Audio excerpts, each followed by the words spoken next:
Chapter 360. It was a wild night. Shi Shang was exhausted from all the torment and nestled limply in Yu Zhou's arms. Yu Zhou rubbed Shi Shang's waist, his voice hoarse from passion. "Are you feeling better?" Shi Shang didn't respond.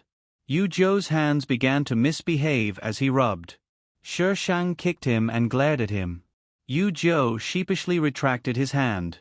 "Xiao Xiaomimi, why don't you touch me back?" "Shi Shang, drag this hooligan out for I." Yu Zhou grabbed Shi Shang's hand and moved it downwards. Shi Shang slapped him across the face, landing perfectly on his valiant and spirited little fellow. The pain made him suck in a breath of cold air. "Xiao Xiaomimi, this is your future benefit. How can you bear to do that? What if you break it?" Shi Shang's expression was calm. "If it breaks now, it'll break sooner or later. Yu Zhou, don't compare dirty things with his little green plum." After the two of them finished cleaning up, Yao Qin sat alone in the living room. When she saw them come out of a room, she smiled ambiguously at Shi Shang. After Yu Zhou went to buy breakfast, Yao Qin had a gossipy look on her face. "Did you succeed? Say, look at how cocky your little childhood friend is." "Amen, I'll allow him to be cocky. Her feng ci deserved to be spoiled. Men need to be controlled. Let me tell you, Shang Xia, you can't indulge him too much." Yao Qin was very experienced when it came to manipulating men. She could be considered a veteran. However, Shi Shang knew that this fellow didn't even have a boyfriend. Who knew where this knowledge came from? With the college entrance exams approaching, Shi Shang tutored Yao Qin every day. In the end, he gave her the same questions as the college entrance exams. The original owner of the body couldn't remember the specific questions, but the general direction was correct. As long as Yao Qin remembered, there was no problem. After the exams, Shi Shang was packed up and sent overseas by Yu Zhou. He called it a trip. "Trip my ass. Who travels in bed every day?" Shi Shang pinned Yu Zhou down and gave him a good beating. "Don't think that I won't beat you up now. Why didn't you retaliate?" Shi Shang sat on Yu Zhou's lap and frowned at him. His strength was not small. If he really resisted, she would not be able to do anything to him unless she used a sword. Yu Zhou's lips curved into a smile. "Since little sister Xia's tastes are so unique, of course I have to cooperate with you." Shi Shang's face darkened, and he beat him up again. This guy was asking for a beating. After spending half a month abroad, the two of them returned home. The results were announced. Shi Shang was in first place, and Shen Jiayin was in second place. This news shocked the entire school. Except for the dean and Yao Qin. Those people probably couldn't understand why the last place student would end up in first place. Shen Jiayin. Shi Shang stood on the steps and called out to the female lead. Shen Jiayin turned around. In 3 years, she had grown into a slender and elegant woman with the aura of a goddess. Shi Shang walked down the steps and stood in front of Shen Jiayin with an arrogant expression. "I've given you 3 years to grow up. Don't disappoint me." Shen Jiayin's heart skipped a beat, but she calmly sized up Shi Shang. What does she mean by that? Shi Shang waved the notice in his hand. "This is just the beginning. Let's see if the darling of heavenly Tao is more powerful, or if I'm a bug." Shen Jiayin watched as Shi Shang swaggered away. That arrogant look made it seem as if she was the most impressive person in the world. Shen Jiayin couldn't help feeling a little depressed. This woman. She was as annoying as ever. Shen Jiayin's company was doing well, and she was considered a celebrity in the upper-class circle. Shi Shang would occasionally attend cocktail parties with Yu Zhou, and the chances of bumping into Shen Jiayin at them were 50%. Every time they met, Shi Shang would ignore her, and Shen Jiayin would come looking for trouble. Mr. Plotline was really something. She would only be avoided at cocktail parties that were especially high-class and commonly known as dark deals. But this time, Shi Shang had actually seen her. So Shen Jiayin was starting to step into the underworld? "Little sister Xia, you've been staring at her for several minutes. Is she as good-looking as me?" "You're good-looking, so good-looking that it's like the heavens." Shi Shang pried his hand away. Yu Zhou didn't give up and pestered him, his voice seductive. Little sister Xia. Shi Shang. This coquettish little vixen. Young master. The sudden voice interrupted Yu Zhou's fiery hand on Shi Shang's body, and he turned to look. The bearded man stood a few paces away, his gaze lowered, not daring to look around. Yu Zhou and Shi Shang were in a corner, with Yu Zhou blocking Shi Shang. If one didn't do it on purpose, one wouldn't be able to see her. Yu Zhou tugged at his tie, his eyes cold. If you can't give me a convincing reason, you should know the consequences. The bearded man hung his head even lower. Inemo wants to see you. Inemo. Yu Zhou wrapped an arm around Shi Shang's waist and led him outside. What right does he have to see me? Young master, it's about the goods from the Middle East. The bearded man lowered his voice. Yu Zhou had connections with the underworld overseas, and a batch of goods had been intercepted by Inemo. Inemo didn't seem interested in the goods and only wanted to see Yu Zhou. Yu Zhou's expression darkened. Why didn't you report this to me? The bearded man's lips twitched. Young master, I wanted to report it to you at the time, but you didn't listen. Of course, the young master's tone was even scarier than now. So it's still my fault? It's my fault. The bearded man took the blame. Shi Shang listened quietly to their conversation without interrupting, nor did he raise any opinions or dissatisfaction. The bearded man couldn't help thinking more highly of Shi Shang. It wasn't without reason that the young master doted on Miss Shang so much. Previously, the young master was afraid that his actions would scare Miss Shang, so he didn't dare tell her directly. He beat around the bush and let Miss Shang find out for herself.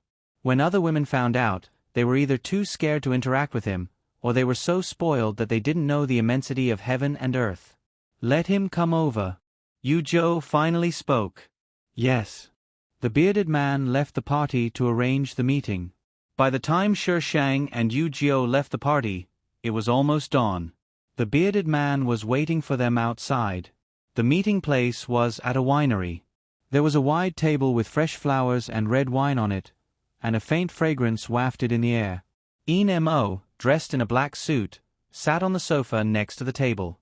Shan Jiayin was sitting next to him.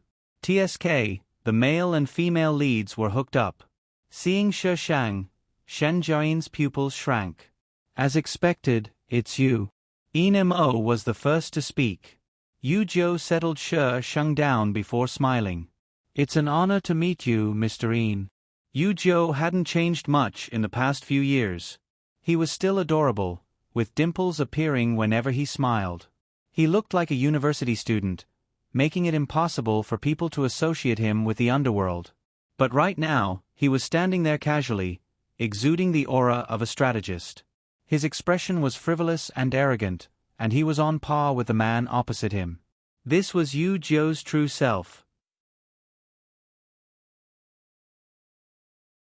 Chapter 361. You go out first, Inemo said to Shan Jiayin. Shan Jiayin nodded and got up to leave. When she passed by Shi Shang, she paused. Miss Shang, do you want to go out for a walk with me? Shi Shang propped up his chin with one hand, looking bored. I don't want to go.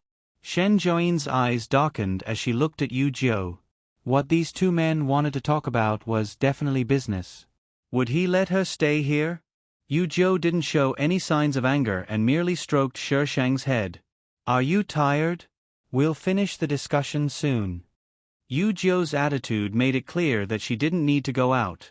Shan Jiayin turned back to glance at Inemo. He was looking at Shi Shang, seemingly curious. Shan Jiayin gritted her teeth and left the room without another word. Once she left, Yu Zhou cut to the chase. Mr. In, you seized my goods and came to negotiate with me. You must have a request, right? Inemo changed his posture and looked even more casual. I'm not asking for anything. I just want to make a deal. A deal? Yu Zhou snorted. What kind of deal is worth Mr. In risking his life to come all the way overseas to seize my goods? You must have expended a lot of effort, right? Inemo's interlocked fingers tightened. His influence was all within the country, so he had indeed expended a lot of effort to get this done. The two men spoke in a bureaucratic manner and couldn't get to the point. Seeing Shi Shang's expression improve, Yu Zhou figured that she didn't like to waste time. "Mr. Yin, what kind of deal do you want to make? Just say it." Mo had been waiting for Yu Zhou to say that. "I want the necklace called Echo that Mr. Yu is wearing." "You're here to rob me for a necklace?" Yu Zhou's smile was somewhat mocking. "That necklace is handmade and unique. There's only one of its kind in the world. Mr. Yu should understand its collectible value." I'll consider it. Then I'll wait for your good news." Yu Zhou's smile didn't reach his eyes, looking extremely perfunctory. "Take care." Mo glanced at Shi Shang, who returned a provocative look in Shi Shang's eyes. "According to the laws of novels, there's something wrong with that necklace," Shi Shang said faintly after Mo left. "The law of novels? Xiaoxiamimi, your words are quite interesting." Yu Zhou pinched Shi Shang's cheeks. "Let's go, my empress. It's time to return to the palace and sleep."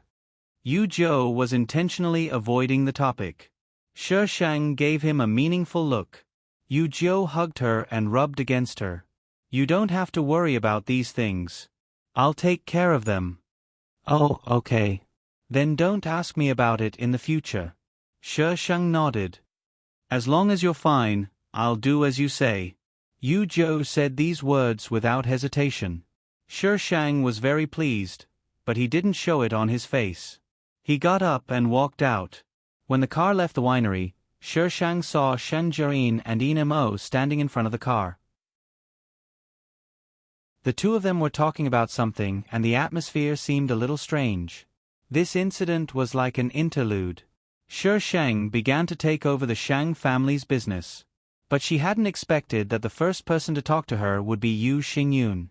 The two of them found a coffee shop. Yu Xingyun's brows were furrowed with worry. "Little Xia, are you really going to inherit Glory World Corporation?" Shi Shang looked at Yu Xingyun in confusion. "Uncle Yu, if you have something to say, just say it. You can inherit most of Glory World Corporation's shares, but the government has been buying them over the past few years. Now, other than the portion you can inherit, the rest of the shares are in the government's hands. Do you understand what I mean?" Seeing that Shi Shang wasn't speaking, Yu Xingyun continued, "Your Uncle Gu and I only want you to inherit the movable assets. This money is enough for you to spend for the rest of your life. And with Yu Zhou around, you won't suffer." Shi Shang stared straight at Yu Xingyun. "Uncle Yu, how did my parents die?" Yu Xingyun's heart skipped a beat. "Little Xia." Yu Xingyun practically ran away. He and Gu Yan had planned to hide this from her for the rest of their lives. But when did she suspect it? Yu Xingyun and Gu Yan had a secret meeting. Gu Yan had gone home to persuade Shi Shang to let her inherit the movable assets. In the original plot, the original owner of Shang Jiayin's body had only inherited the movable assets. It was indeed a lot of money, enough for her to squander without worry for the rest of her life. But if she didn't inherit the company, how was she going to investigate the cause of her parents' death? Shi Shang had asked Gu Yan the same question. Compared to Yu Xingyun's escape, Gu Yan was much calmer. He would only sigh and tell her not to think too much.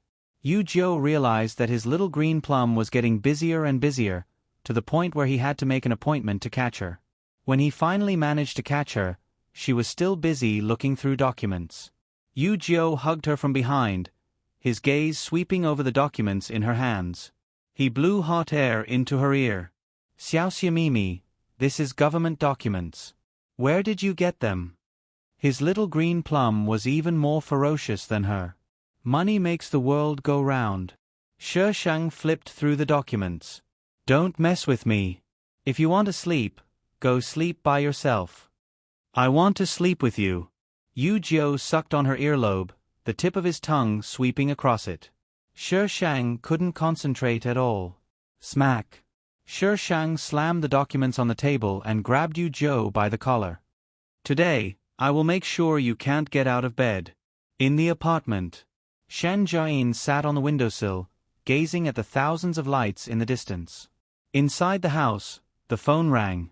Shen Jiayin jumped down from the windowsill and entered the house to answer the call. Hello. Apart from this hello, there was no other sound in the room. Until Shen Jiayin hung up. After a while, she dialed a number. It took a while for the call to be answered. The voice on the other end was a little muffled, probably because he had fallen asleep.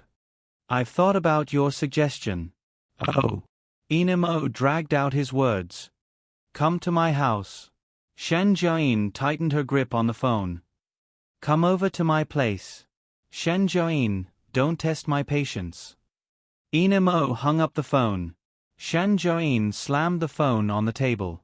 Her expression was gloomy and ugly. After a while, she changed into a dress and left with her bag. By the time she reached Inmo's place, the door opened before she could even knock. She was pulled inside and the door slammed shut behind her. A kiss reeking of alcohol assaulted her roughly.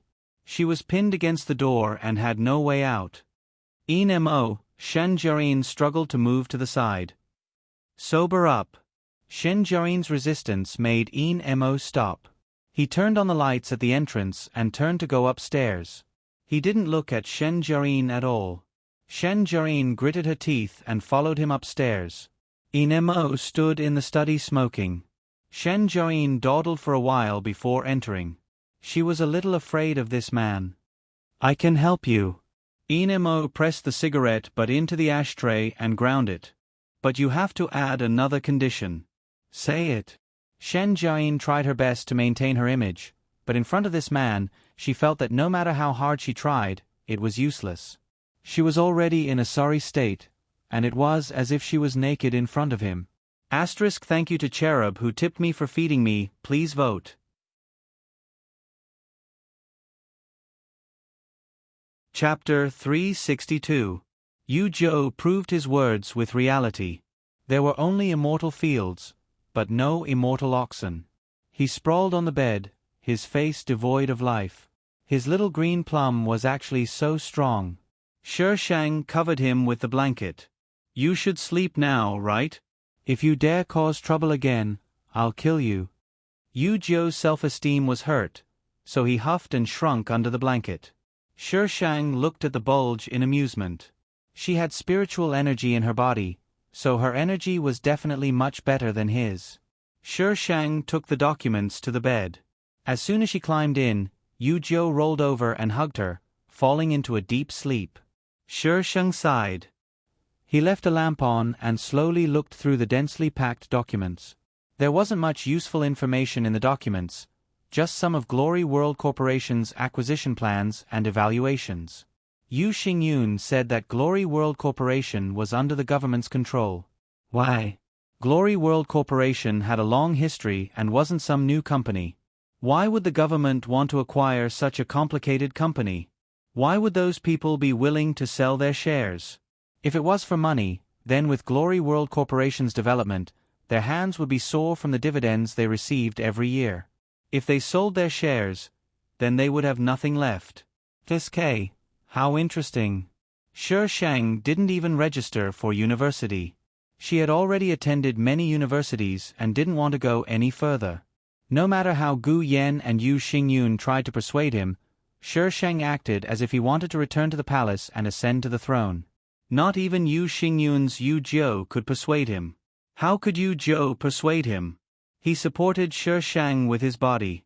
In the end, the two parties sat down for another meeting.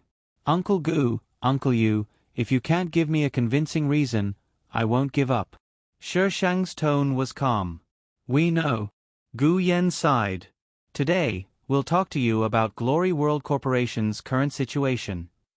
Yu Zhou, why are you hugging Xiao Xia? Go make some tea. Yu Xingyun kicked Yu Zhou's leg. What use are you? You can't even persuade someone. Yu Zhou. Why was it his fault again? Under Yu Xingyun's glare, Yu Zhou could only get up to make tea before returning to hug Shi Shang. This blatant display of affection made the two men sweat profusely. Ahem. Gu Yan coughed. Glory World Corporation is involved in many industries, but it has actually started to lose money in recent years. The government is only holding on to the shares, and the people below are fishing for it. Many of them are nepotism. Little Xia, if you want to go back, it will be very difficult. Gu Yan was also a little unwilling. It belonged to the Shang family to begin with, and now it had been turned into such a state. Uncle Gu, I'm still young. I need these hardships, Shi Shang said tactfully. Hey, old Gu, little Xia takes after her mother. She's bold, so just let her go. Even if it doesn't work, there's still you and us, right? She can't possibly starve to death. I'll take care of my wife. Yu Zhou immediately raised his hand. Stinking brat, look at your little sister Xiao Xia and look at you. You're always slacking off. I think Xiao Xia will have to take care of you in the future. Shi Shang. Your son is really something. I'm willing to be raised by little sister Xia. Little sister Xia, do you dislike me for living off a woman? Shi Shang directly threw Yu Zhou a look of disdain. You're a grown man. Don't you feel embarrassed, stinking brat? Yu Xingyun started to get angry again. The topic had somehow deviated. Shi Shang wasn't in a hurry to find a lawyer. Instead, he methodically investigated. This process would take a long time, so Shi Shang felt that he should deal with Shen Jiayin first. Shen Jiayin's company was a necessary e-commerce business in the future. It had to be said that the people she had poached were all pretty good. At least in the future, they would all be capable people. Moreover, she was willing to spend money. These people were all very loyal to her. Shi Shang didn't do much. He just went to their website every day and left a few provocative words. Then, he changed the source code and posted some pornographic videos. She had turned a perfectly good website into a pornographic website. Wasn't the female lead bumping into her muzzle by doing this? But the female lead wasn't earning money from the company. So, Shi Shang could only obstruct their progress. Shi Shang also felt that this wouldn't do. It would be more convenient to find an opportunity to tie the female lead up and have someone kill her. Yes, that would be it. But before that, Shi Shang went to look for Gu Yan to persuade him. Real estate wouldn't be as popular in the future. It was just the right time for Gu Yan to change careers. With Gu Yan's capabilities, he would be able to occupy a position in the industry in the future. It wouldn't even be a problem for him to become a leader. After several days of persuasion, Gu Yan agreed to give Shi Shang a try. Many years later, when Gu Yan recalled how he had been tricked into this industry, he would laugh inwardly. That mouth of hers had no sincerity at all. It was as if she was drawing a big pie for him without any seasoning. But her expression was serious, as if she had seen such a world before. Shi Shang continued to find fault with Shen Jiayin's website every day. Wifey. Yu Zhou came in from outside. Do me a favor. Shi Shang beckoned him over with a finger. Yu Zhou went over with a smile. Shi Shang hooked his arm around his neck and smeared saliva all over his face. Where are you going? Yu Zhou pulled over a chair and sat down beside Shi Shang. I've been busy with some matters overseas. Don't be angry, wifey. I'll accompany you when I'm done. Shi Shang nodded. They both had their own matters to attend to. She didn't care what he was doing as long as he was safe. What do you need my help with? Yu Zhou took out a USB drive. This USB drive is encrypted. Even the people I found can't crack it. Wifey is the best. Help me out. What kind of trash did you find? Shi Shang gestured with his chin for him to plug it into the computer. After a while he said, I take back what I said just now. It wasn't that Yu Zhou found trash, but that the encryption method was very special. Shi Shang took over an hour to crack it. There were a few videos and some documents inside. Yu Zhou didn't hide it and opened the videos right in front of Shi Shang. The first few videos were of illegal transactions, which were probably evidence left behind. But the last video looked a little old and the image wasn't clear. It was shaky and must have been taken secretly. Wait. Yu Zhou was about to turn off the video when Shi Shang suddenly called out to him. Shi Shang zoomed in on the video, but the quality was too poor. Shi Shang could barely make out the scene inside. There were 3 people in the video. Including the one who had secretly taken the video, there were 4 people in total. Shi Shang plugged in the sound system, and the sound immediately came out. There was a lot of static, and the people in the video were arguing. This Shangshe Corporation, they deserve it. That is public. Even if we all stepped in. You have a way out? The video suddenly shook, followed by a muffled groan, and then the video was cut off. Asterisk, hurry up and go to sleep after watching this.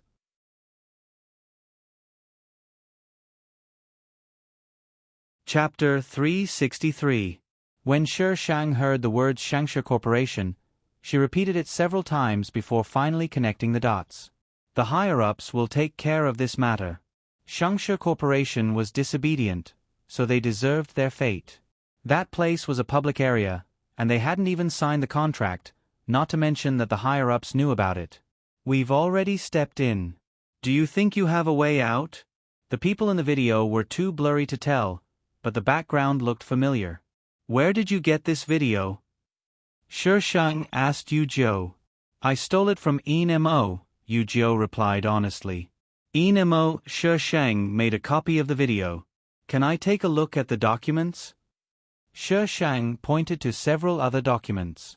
Of course. What's mine is my wife's. There were many documents, so Shi Shang opened them one by one. Most of them were accounts with large numbers, and some even had notes at the end.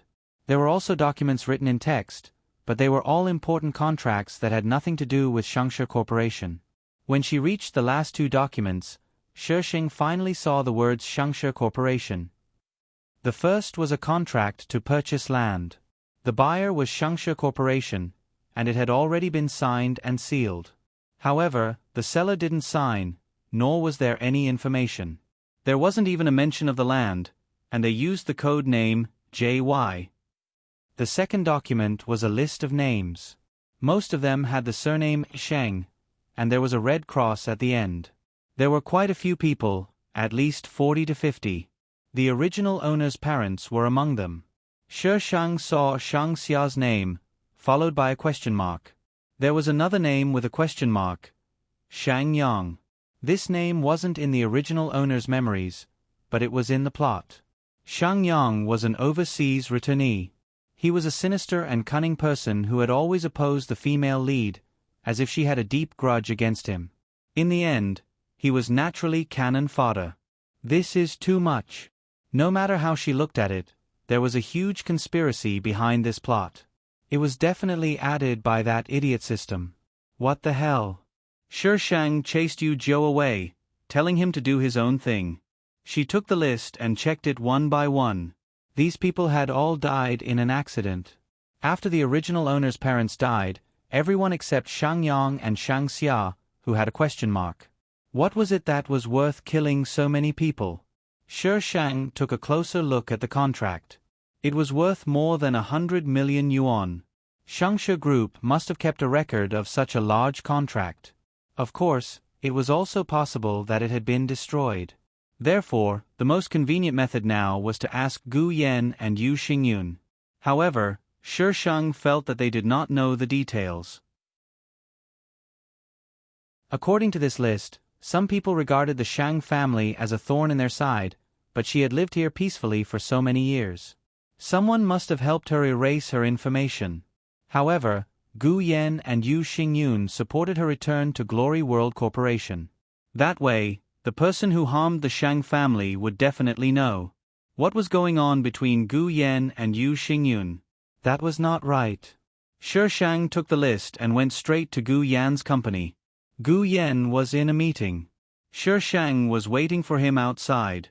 When he came out, Shi Shang pulled him to his office. Xiao Xia, what's wrong? Gu Yan was confused. Uncle Gu, tell me honestly, what do you and Uncle Yu want to do? She could tell that Gu Yan and Yu Xingyun truly loved Shang Xia. Gu Yan frowned. Child, what nonsense are you talking about now? Shi Shang slapped the list in front of Gu Yan. My father. Before Shang could finish, Gu Yen frowned and glanced at the list. Then, he raised his index finger to his lips and shook his head at Shang. Shang's tone changed. You don't have to worry about me and you, Joe. Don't cause trouble. I'm just worried about you. It's good to get engaged as soon as possible. Gu Yen continued. Have you eaten? You're so careless the moment you come. You're not like a girl at all. No. Shang shook his head. Then wait for me. I'll deal with a few documents. I'll be done soon. Shang nodded. Seeing that Gu Yen had returned to his seat to deal with the documents, Shang walked around the office. About half an hour later, Gu Yen got up and asked Shang to leave. Gu Yen did not say anything after they left the company. He only spoke when they entered a restaurant. Old Yu was right. You're very smart. Gu Yen sighed. Just like your mother. Shang didn't say anything. The atmosphere in the room was heavy. Time ticked by. Finally, Gu Yen sighed. Old Yu and I have been under surveillance for about 2 years. I didn't agree with you inheriting Shangshe Corporation, but Old Yu was right. They've been watching us, which means they already know about your existence. You're very smart, so we decided to take a gamble. If we win, we can find the truth. If we lose, we'll die together. Xiao Xia, have you thought it through? How did my parents die? Gu Yen shook his head.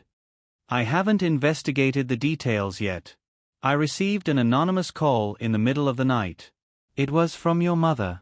She told me to go to your house and take you away. No matter what happens, I'm not to let you appear. Later on, the news reported that your parents died in a plane crash. Gu Yen didn't have much to do with Shangshe Corporation. Only a few people knew that he was close to the CEO of Shangshe Corporation. Shang Xia's father had once saved his life. Later, he was given money to start a company. That was how he got to where he was today. He listened to Shang Xia's mother. They didn't dare to appear, let alone let Shang Xia go out. Later, he found out that the Shang family was dying one after another. That phone call had already made Gu Yen nervous. This situation made him even more uneasy and frightened. But at that time, his company had just started and was still struggling at the bottom of the industry. He couldn't find out what had happened to them. Just as he was about to take Shang Xia abroad, he received an anonymous package. The package was sent when Shang Xia's parents left the country. There were several documents in the package, including a share transfer, a power of attorney, a bank card, all of Shang Xia's information, and a letter.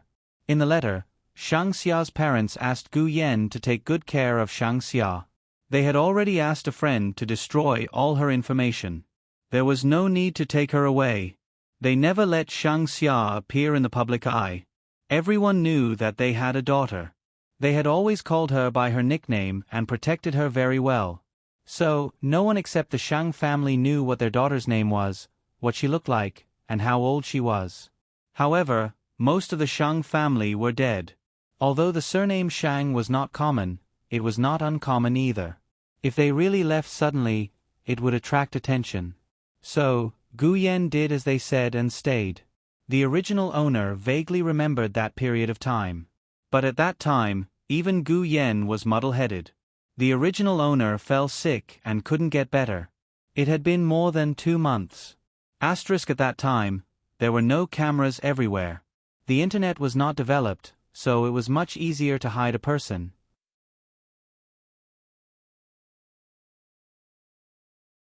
Chapter 364. Shang felt that this plot was a complete mess.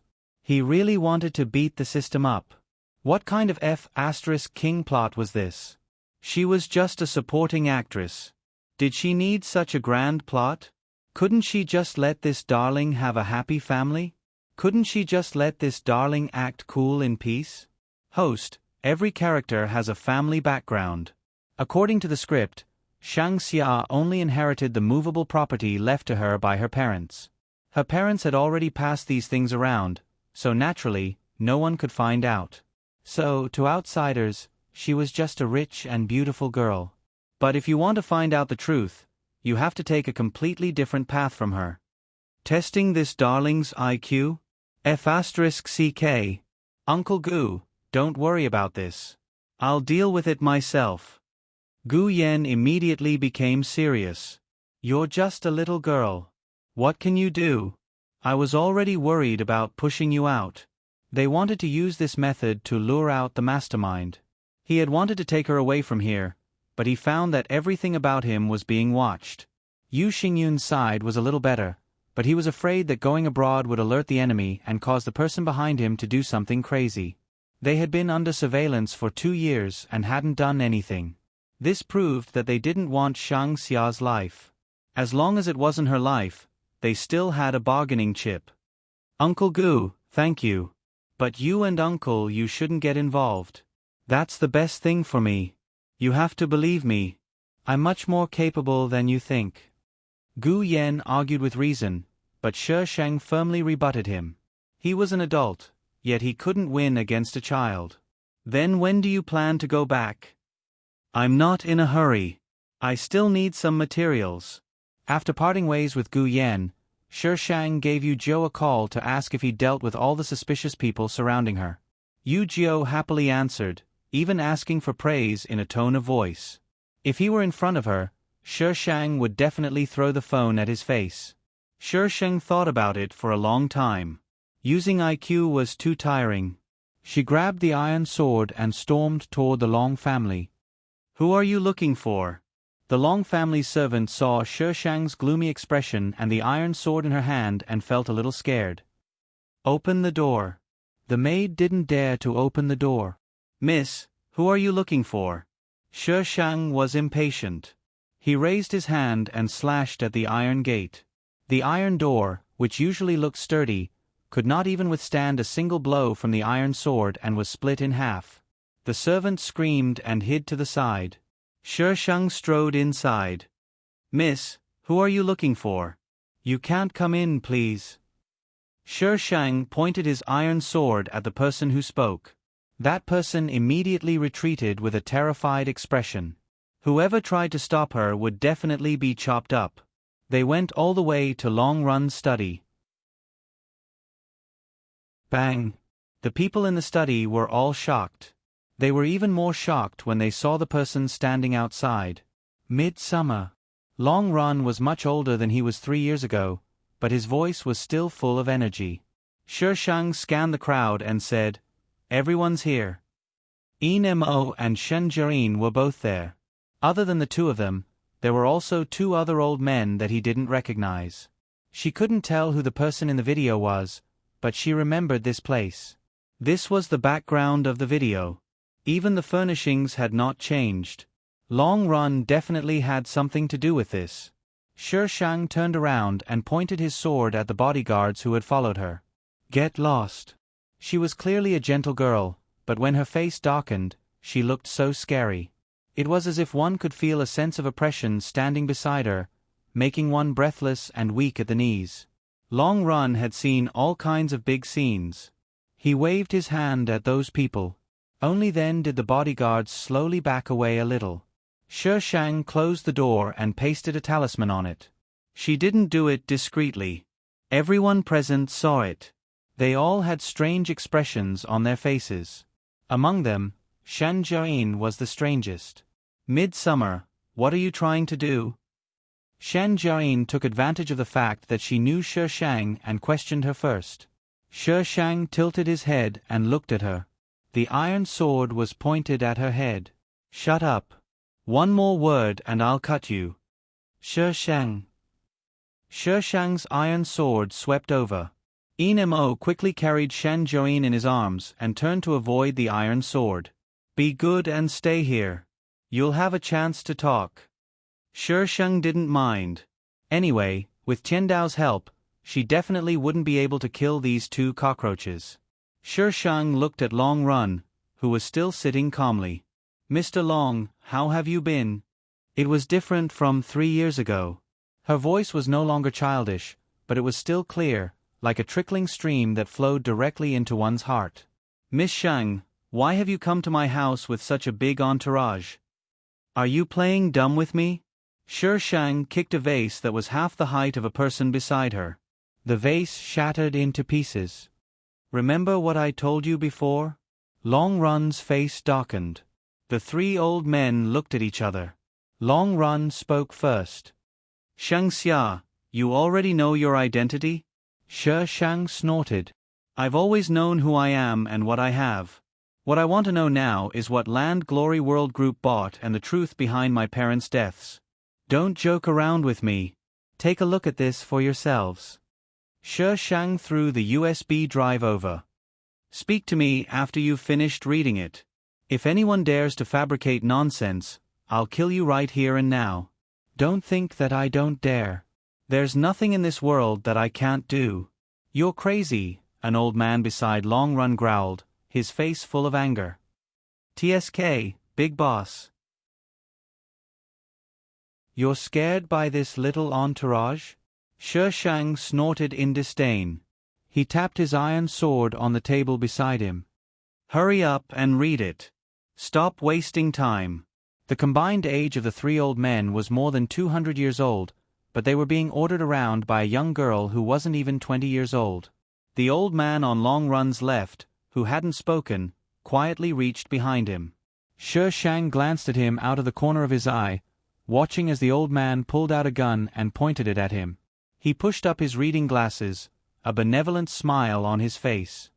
Little girl, tell me, is your sword faster or my gun faster? Want to give it a try?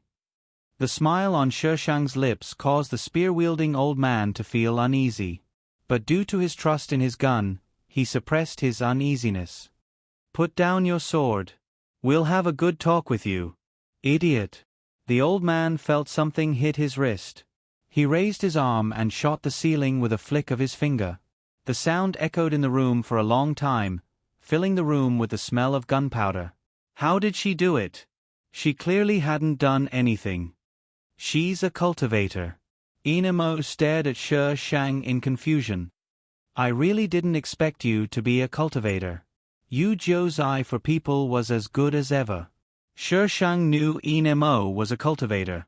The plot had mentioned it before. But in this era, cultivation methods were incomplete, so Inmo's aura was a bit mottled. Although he'd cultivated longer than her, he couldn't compare to her pure strength. Nice to meet you. Sher Shang spat out 2 words with a fake smile.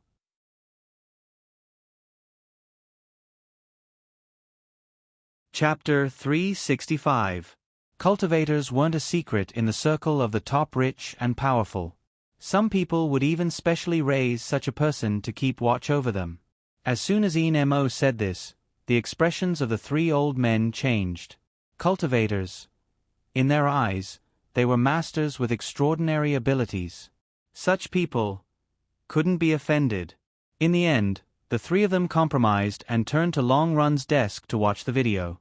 Long Run took the opportunity to send a distress signal through the internet. Sher Shang looked at them coldly. If those useless people could enter this house, she would hack the male and female leads to death for them to see. I knew it was him.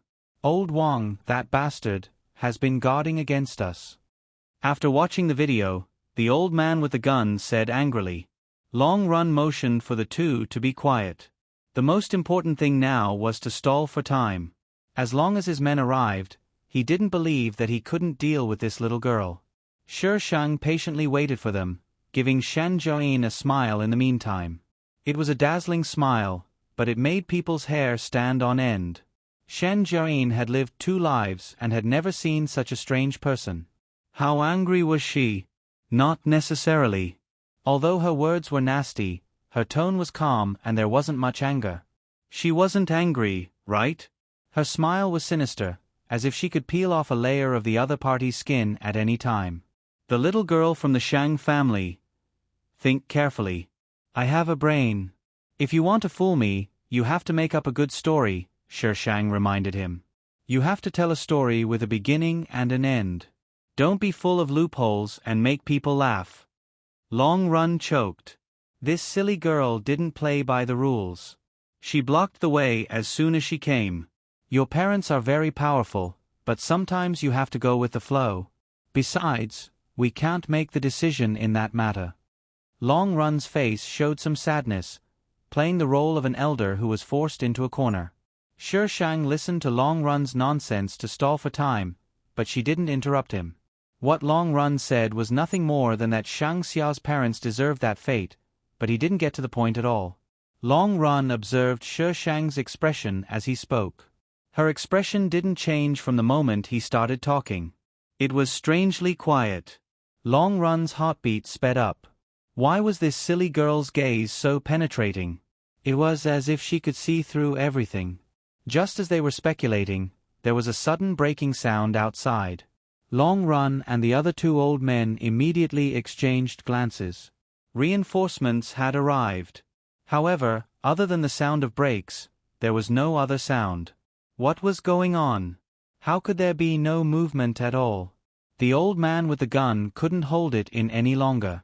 He ran toward the window and opened the curtains. The light from outside suddenly poured in. From the study, he could see the direction of the door.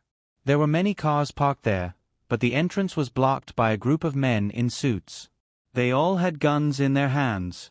The cars and people outside were blocked, and the atmosphere was very tense. A young man stood in the middle of the door. Beside him was a man with a full beard. The man seemed to be reporting something to him. Sher Shang glanced outside. As if sensing something, Yu Jiu looked in the direction of the study. Due to the distance, Yu Jiu naturally couldn't see Sher Shang. He merely smiled at the study and gestured for him to relax. He would shoulder all of her worries alone. Don't let unimportant people disturb her, Yu Jiu instructed the bearded man before returning to the car. The bearded man was a little confused. Why wasn't the young master worried about Miss Shang inside at all? Young master, we've mobilized too many people this time. I'm worried that we'll attract attention from within the country. Should we give them a heads up? The bearded man suppressed his doubts and moved to the car door to talk business with a straight face. No need. Someone will take care of it. The bearded man's face was full of questions. Why was the young master's words getting more and more erratic? Since the young master had already said so, the bearded man didn't dare to make any decisions. He stood in front of the car door like a door guard, but his mind was constantly wondering what the young master and Miss Shang were up to. Sher Shang stayed inside for about 2 hours before coming out. When she came out, Long Run and the others followed behind her. They stared at Sher Shang's back with malicious gazes. However, the latter walked leisurely and naturally. She wasn't affected at all, nor was she afraid that the people behind her would suddenly plot against her. The strange thing was that none of the people behind her made a move. They just followed her out silently. Karma will eventually pay off. Sher Shang stopped 10 meters away from Yu Jiu's car. She turned around, her gaze calm. You have to believe this. I don't mind you playing tricks. Of course, that's on the premise that you don't mind dying quietly. Sher Shang waved her hand. No need to send me off. The group of people had ugly expressions. What had happened just now was too fast and too strange. Mo had suddenly attacked and confronted Sher Shang. They wanted to take the opportunity to run out. But when they reached the door, they realized that it couldn't be opened. None of them could touch the talismans on the door. They turned around and saw Sher Shang stabbing Mo with a sword. The air seemed to distort, and then Mo and Shen Jiayin disappeared without a trace. A real-life version of a living person. Sher Shang wasn't surprised by this. The male and female leads had countless ways to save their lives. She dashed into the car door that Yu Jiu had opened. Yu Jiu leaned over and slowly closed the door. The smile on his lips startled the people in front of him. After closing the door, Yu Jiu hugged Sher Shang and nuzzled her neck. Sher Shang kissed him on the cheek. Why are you here? To pick you up. The smile in Yu Jiu's eyes was like dazzling fireworks, blooming only for her. You're quite self-aware. Sher Shang chuckled. Let's go home. The bearded man acting as the chauffeur immediately started the car. The men in suits standing outside got into the car one by one and swaggered out of the Long family villa. Only then did the people who had been blocked outside rush in like a swarm of bees. The 3 of them weren't injured, but they were scared out of their wits. The other 2 old men hurriedly took their leave. Long Run was the calmest. He waved for them to quiet down. "I don't want today's matter to spread. Do you understand what to do?" "Sir, aren't we going to do anything about those people from earlier?" someone asked. "Those people didn't look like ordinary bodyguards. If you want to die, go ahead and touch him." Long Run looked at the man coldly, then pointed at his sons. "You guys, come upstairs with me." Long Run had a total of 3 sons, all of whom were quite outstanding. "Dad, that Shang Xia. You're not allowed to mention this again. You're also not allowed to interfere with Glory World Corporation's matters." At the mention of Shang Xia, Long Run flared up. "Don't provoke that lunatic. If she wants revenge, let her bite those people." "Dad, what's her background?" Long Run was actually so wary of her. The scene from earlier flashed through Long Run's mind. What background did she have? She didn't have any background. She was just a brat who wasn't afraid of death. She was arrogant and unbridled, but she was capable. However, the words capable cemented her status. A talisman could stop the door from opening. How could she not be capable? The older a person got, the more they feared death.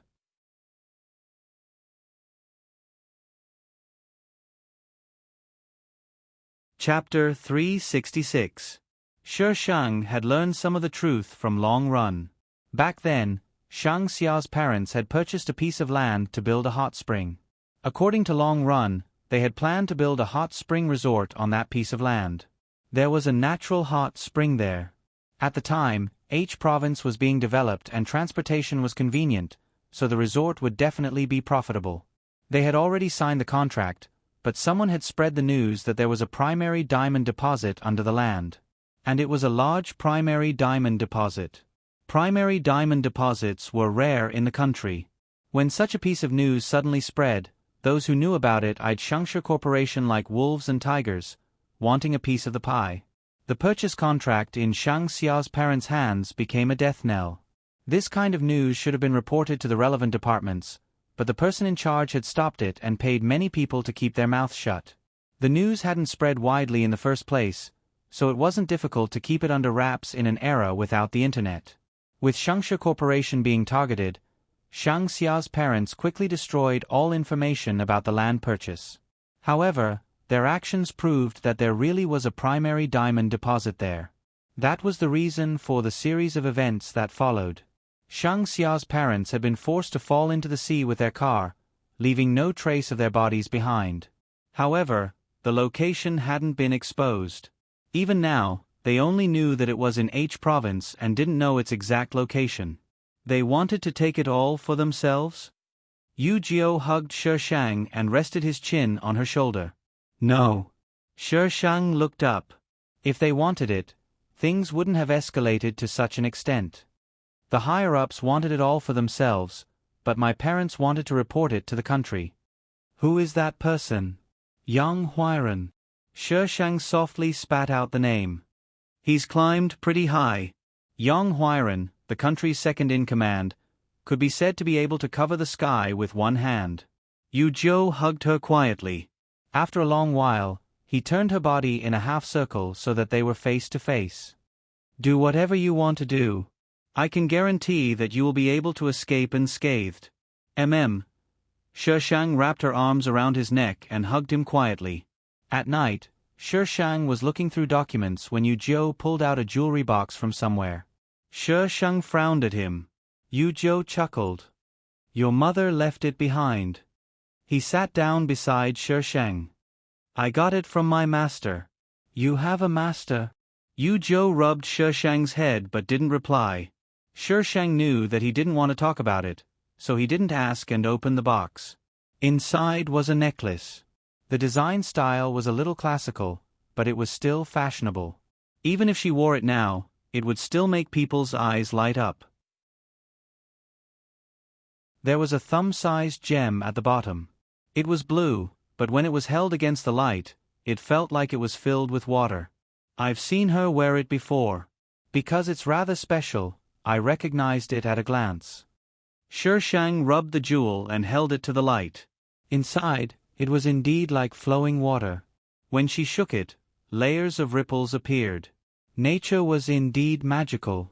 Shang put down the necklace and turned to grab Yu Jiu. Come, let's go for a spin. So late. Yu Jiu was surprised. Why don't we go for a spin on the bed? Shang kicked him. Can't you think about something serious all day long? What do you mean it's not serious? Making babies is always on the table, Yu Jiu argued. Shang's lips twitched. She's asking you to have fewer children. We don't have any. Yu Jiu innocently tugged at Shang's hand. Do you prefer a daughter or a son? I prefer a son. He must be as handsome as me. Why don't we have a pair of twins? That's perfect.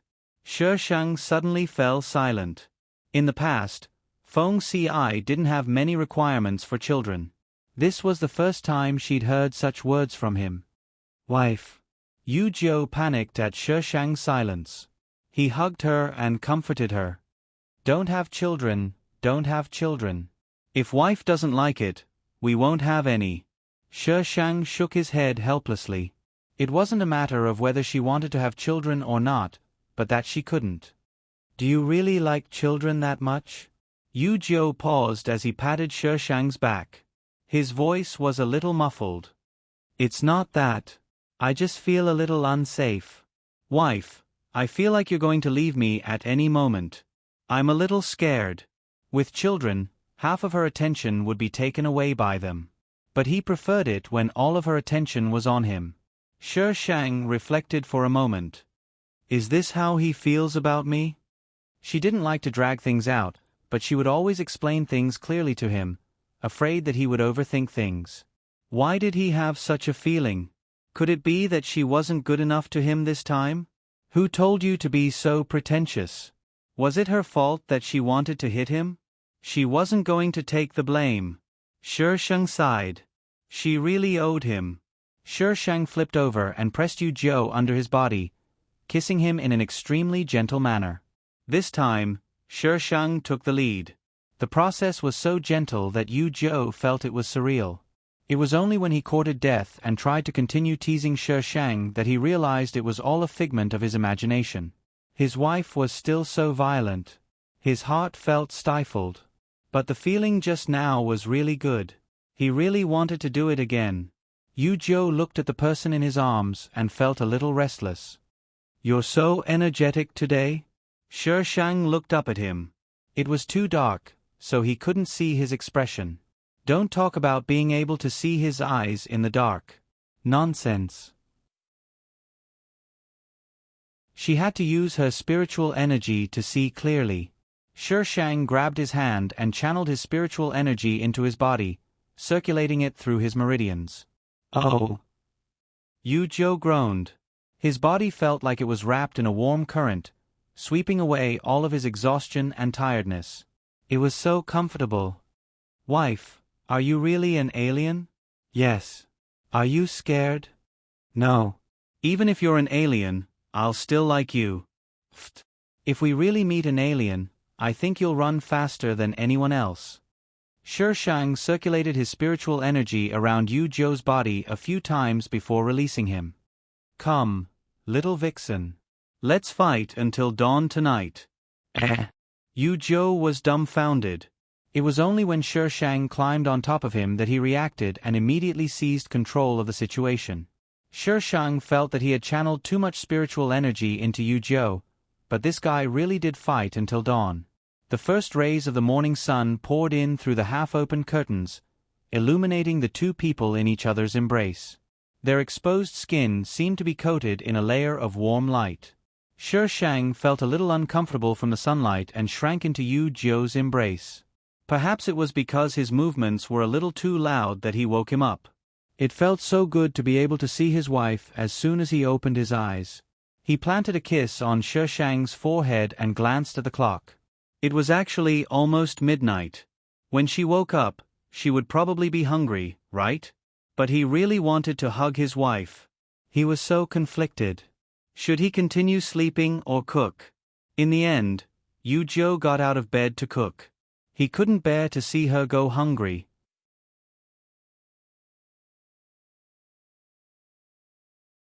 Chapter 367. In the following days, Shi Shang collected information on Yang Huairan. For this person to be able to sit in his current position, he must have some ability. But now he was old and would retire in 2 years. It wasn't as easy to get close to him as it was to get close to Long Run. It wasn't that the people around him were powerful, but he stood too high and attracted too much attention. He was almost done with the side mission of Shang Xia's parents. Now he just needed to find out who leaked the news. From Long Run's tone, Shi Shang could tell that Yang Huairan hadn't given up. These people were still looking for that place. The reason Shi Shang wanted to kill Yang Huairan naturally wasn't to avenge them. She just wanted to live a peaceful life in the future. Getting rid of anyone who posed a threat to her was the easiest and most convenient method. Shi Shang felt that he should take over Shangsha Corporation first. He should let Yang Huairan know that the heir of Shangsha Corporation was back. Didn't he come looking for him himself? Shi Shang immediately contacted the lawyer who gave her the share transfer document. The lawyer was just a little-known small lawyer. This was probably to better protect the equity transfer document. But from her conversation with the lawyer, she knew that this person was talented. In order not to attract attention, he didn't show his talent. He just ran a law firm that could barely make ends meet. The lawyer had prepared all the necessary documents after she called, and all she needed was her signature. The rest of the process went smoothly. It was so smooth that it made people speechless. It was as if an invisible path was opening up for her. Your parents are very good people. They sponsored many poor college students. This was the only thing the lawyer said to her that had nothing to do with business. The ancestors planted the tree, and the descendants enjoyed the shade. Shang Xia's parents probably didn't expect that the person they sponsored would bring great convenience to their daughter in the future. If the original owner had chosen to inherit Shangsha Corporation, she wouldn't have won beautifully, but she wouldn't have lost completely either. Shi Shang took the documents and went to Shangsha Corporation to show off. "Miss, do you have an appointment?" The receptionist stopped Shi Shang.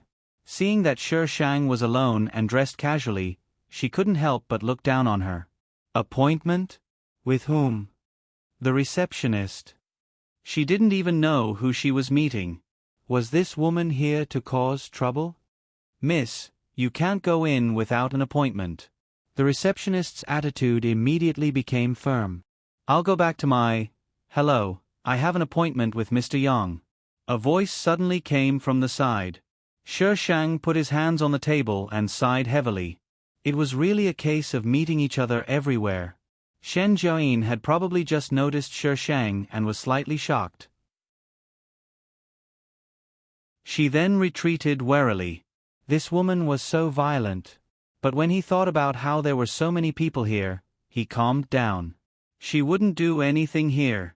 "It's Miss Shen, right? Mr. Yang is already waiting for you. You're on the 2nd floor. Mr. Yang is on the 20th floor." The receptionist's attitude immediately improved. "Thank you." Shen Jiayin didn't say anything to Shi Shang and walked around her to get into the elevator. "Ask your manager to come down and see me." Shi Shang patted the table. "Who is your manager?" The receptionist looked at her as if she was crazy and waved at the security guard in the distance. She flipped through the messy documents in her hands and finally saw the current CEO's name. Yang Huaili. Yang Huairan's younger brother. By the time Shi Shang looked at the name, the security guard had already arrived. The security guard held a stun baton and gestured for her to leave. "Miss, please leave." "Leave for what?" "Receptionist." This girl was definitely crazy. She gave the security guard a look. The security guard reached out to grab Shi Shang, but before his hand could touch Shi Shang, his hand was pushed away by another hand. Shi Shang looked at Yu Zhou, who had entered at some point, and was speechless. This child seemed to be afraid that she would run away. "Sir." Yu Zhou ignored the security guard and put his arm around Shi Shang's waist. He placed a name card in front of the receptionist. "Is Mr. Young free now?" The receptionist was still immersed in the fantasy of how cute this boy was and how she wanted to touch him. When she heard him suddenly speak, she hurriedly looked at the name card. HK Corporation. Vice CEO. Yu Zhou. The receptionist was shocked by his high status. HK had been very well known in the country for the past 2 years. They had developed overseas in the early years and were now considered the largest multinational corporation in the country. Previously, she had heard that Mr. Yang wanted to meet the person in charge of HK but didn't even get to meet him. The receptionist made a call to the higher-ups and someone quickly came down from the elevator to escort the two of them up. "When did you become a vice CEO?" This guy followed her around all day and was either tinkering with his underground empire overseas. Uncle Yu had called him several times, but he didn't show up. Where did the name card come from? Vice CEO. Was he kidding her? When my dad was printing the name cards, I asked him to print it for me. Shi Shang. So, it was a fake? Yu Xingyun, you actually allowed your son to hand out name cards and swindle people. You'll get beaten up if you continue like this. She could already see the scene of her being exposed and her tearing apart the Japanese. Bah! Tearing apart that Mr. Yang. The two of them were brought to Yang Huaili's office. Through the glass, they could see the situation inside. Shen Jiayin seemed to have just finished talking with Yang Huaili and was preparing to leave. Yang Huaili's expression didn't look too good. They probably hadn't come to an agreement. "Miss Shen, you should consider this carefully. It doesn't matter who you sell that thing to. Why would I pay so much more?" Shen Jiayin acted like a goddess, her expression indifferent. "Mr. Yang, some things can't be bought with money. Goodbye." Shen Jiayin got up and walked out. When she passed by Shi Shang, he gave her a meaningful look. After Shen Jiayin left, Yang Huaili composed himself and let the people outside in. When he saw Shi Shang, Yang Huaili's expression changed, but it was only for a moment. He quickly averted his gaze and pretended not to know him. "What wind blew the crown prince of HK here? Please take a seat." As Yu Xingyun's only son and the crown prince of HK, Yu Zhou was naturally in the hands of these people. "What wind do you think it is, Mr. Yang?" Yu Zhou glanced at Yang Huaili with a spurious smile. Yang Huaili was about the same age as Yu Xingyun, but he looked much older. Moreover, he had a beer belly from years of drinking. He was completely different from Yu Xingyun's muscular figure. Yang Huaili couldn't figure out why this crown prince had brought this fish that escaped from the Shang family to his office. He could only laugh it off and change the topic. "May I know who this young lady is?" Yang Huaili finally couldn't keep his cool. "My fiancé." "Mr. Yang, don't you have good eyesight?" Without waiting for Yang Huaili to speak, Yu Zhou continued, "I almost forgot. She'll soon be the CEO of Glory World Corporation. Good night, please vote."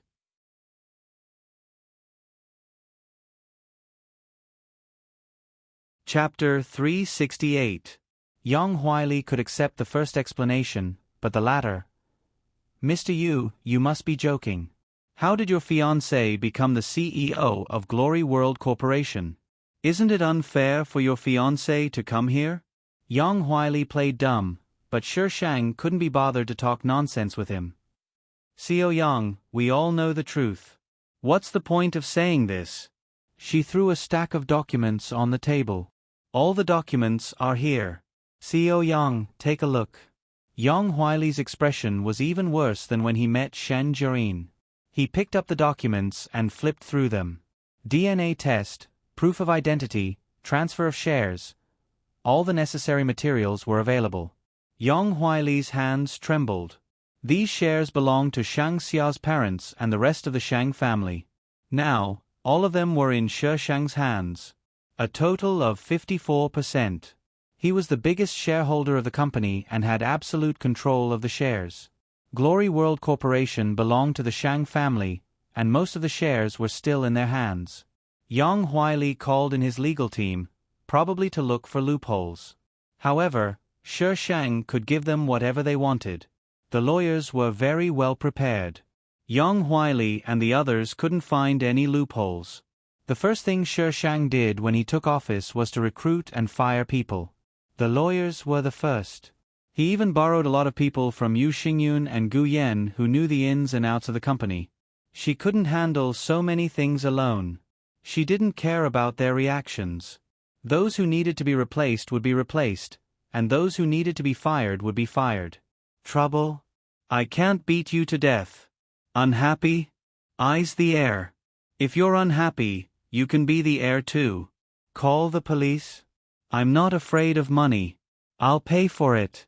Some people in the company refused to give up their power. Shi Shang directly brought along the bodyguards borrowed from Yu Jiu and beat them up until they voluntarily handed over their power. There were also people who played tricks. Usually, these people ended up worse than the previous ones. If they weren't squatting, then they would have mysteriously disappeared. Almost all the senior management of Glory World Corporation had been dealt with by Shi Shang. Those who were obedient were allowed to stay. Those who disobeyed were directly thrown out of the company. There was also a lot of money. Glory World Corporation threw people out every day, and many people waited outside the company. There was money to be picked up. Such a large group was thrown into chaos. Some went on strike, and some went on a rampage. The Shi Shang was like a group of bandits. Whoever dared to cause trouble would be punished severely. Gradually, there were only a few people left in the group. However, those who insisted on staying not only had their salaries doubled, but those who were capable were also promoted. Some of the people who left back then regretted it.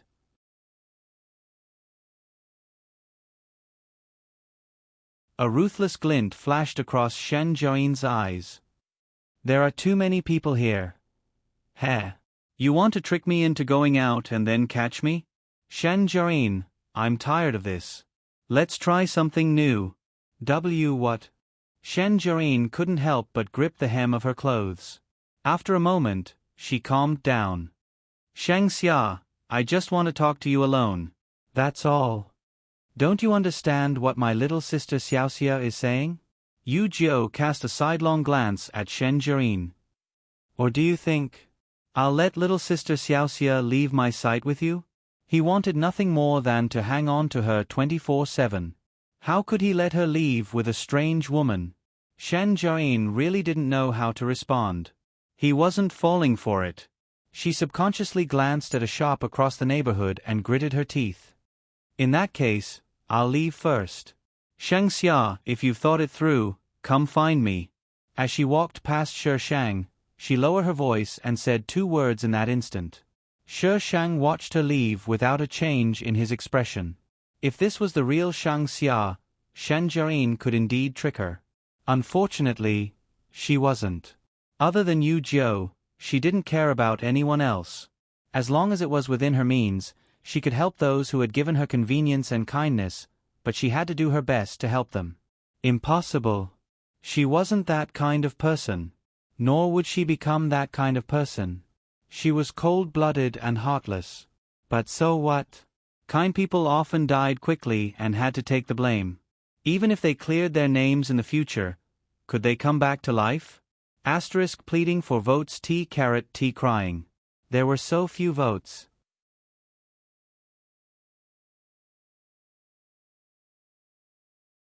Chapter 369. Shen Jiaoyin waited for a few days, but there was no news from the Shi Shang. Yu Jiu picked her up every day when she went out, and there were many people around him. It was unrealistic to take her away by force. Why? You can't even summon someone? Enemo stood on the balcony with a glass of red wine in his hand, looking at Shen Jiaoyin with a faint smile. Shen Jiaoyin was only wearing a spaghetti strap dress, so there wasn't much exposed. Her hair was draped over her shoulders, which happened to cover some of her exposed skin. She stood in the living room facing the balcony, and when she heard Enmo's mocking words, she felt even more frustrated. You're so capable. Why don't you go yourself? That woman is very guarded against me. Enemo walked into the living room. Shen Jiaoyin, or have you softened your heart? Softened my heart. From the moment she was reborn, she swore that she would never soften her heart. She's guarded against you, but she's even more guarded against me. Even when I told her that Shangyang was in my hands, she didn't do anything. After a pause, she continued, could it be that she doesn't know about Shangyang's existence? Inamo put the wine glass aside and reached out to hold Shen Jiaoyin's shoulder, his fingertips sliding down. She was able to take over Glory World Corporation in such a short time. Do you think she doesn't know about Shangyang's existence? Then why didn't she contact me? Shen Jiaoyin whimpered from Inmo's pinch. She wanted to push Inmo away, but Inmo was faster than her. He carried her to the sofa and hugged her waist with one hand, trapping her on his lap. Shen Jiaoyin trembled and bit her lip, not making a sound. Her body was very sensitive, especially when this man knew where she was most sensitive. Inmo's lips moved closer to her ear. She should be waiting or investigating. Don't forget, she has Yu Jiu by her side. How old was she when the Shang family got into trouble? Shangyang is a stranger to her, so it's normal that she didn't take the bait so quickly. Inmo's fingers slid to the hem of Shen Jiaoyin's skirt and lifted it slightly. Compared to her, you're a little impatient. It wasn't her first time with Inmo, and she had lived for so long in her previous life, so she wasn't a little girl. She placed her hand on Inmo's shoulder and slowly moved. That place, have you found it? Shen Jiaoyin asked Inmo. Yu Jiu isn't easy to deal with. We can't get that necklace. Inmo coldly replied. After Shen Jiaoyin was done, Inmo pushed her aside and entered the bathroom. He turned on the shower and propped himself against the wall. The water cascaded down from above, and the image of Yu Jiu in his arms surfaced in his mind. Her arrogant and disdainful look, a cold and mocking smile. In his mind, the image of that woman rolling around under his body appeared. She seemed much more interesting than Shen Jiaoyin. Shi Shang had no idea that the male lead was thinking about her. She was currently being pestered by Yu Jiu, who wanted her to get some lousy tattoo for him. How would she know how to do that? She wished she could poke a tortoise on his head. He didn't know what was wrong with this guy to want to do something like this. You really want me to do it? Let's go to the tattoo parlor tomorrow. Shi Shang was a little hesitant. What if she really got a tortoise on it? No, I want you. I don't want anyone else to see my body. Yu Jiu sprawled on the bed with a smug expression. Shi Shang broke out in a cold sweat. Holding the tattoo tools, she didn't know where to start. Sure enough, it was better to smash it all at once. It was more convenient and convenient. In the end, Shi Shang tattooed a flower on Yu Jiu's waist. The layers of petals resembled the waves of the sea and were silvery white in color. At first glance, it looked a little like a dandelion, but the center of the flower was red. Perhaps because Shi Shang's hand was trembling, she couldn't tell what the center of the flower was. Yu Jiu looked at himself in the mirror with a gloomy expression. Wife, what kind of tattoo is this? You told me to do it casually. Shi Shang put down the tools and jumped onto the bed. Don't mind it. Most people can't get a tattoo, even if they want to. I only did it for you because you're my man. Yu Jiu looked at Shi Shang suspiciously. He twisted his body and continued looking at himself in the mirror. What kind of flower is this? Yu Jiu expressed that he had never seen such a flower before. Shi Shang hugged him by the waist and pulled him into his embrace. I'll take you to see it if there's a chance in the future. Yu Jiu changed his position. When he raised his hand, he knocked on the cabinet next to him and took the necklace off. The necklace fell to the floor with a crisp sound. Shi Shang patted him and bent down to pick it up. A second later, Shi Shang pushed Yu Jiu away and got off the bed. The lamp next to her happened to shine on the necklace. It reflected a beautiful light, but under that light, a row of numbers could be faintly seen. 42492474. What was this? From Yu Jiu's angle, he could see the row of numbers. Shi Shang didn't touch the necklace and jumped onto the bed to look at it again. The numbers were still there. It wasn't an illusion. Shi Shang copied the numbers down and picked up the necklace.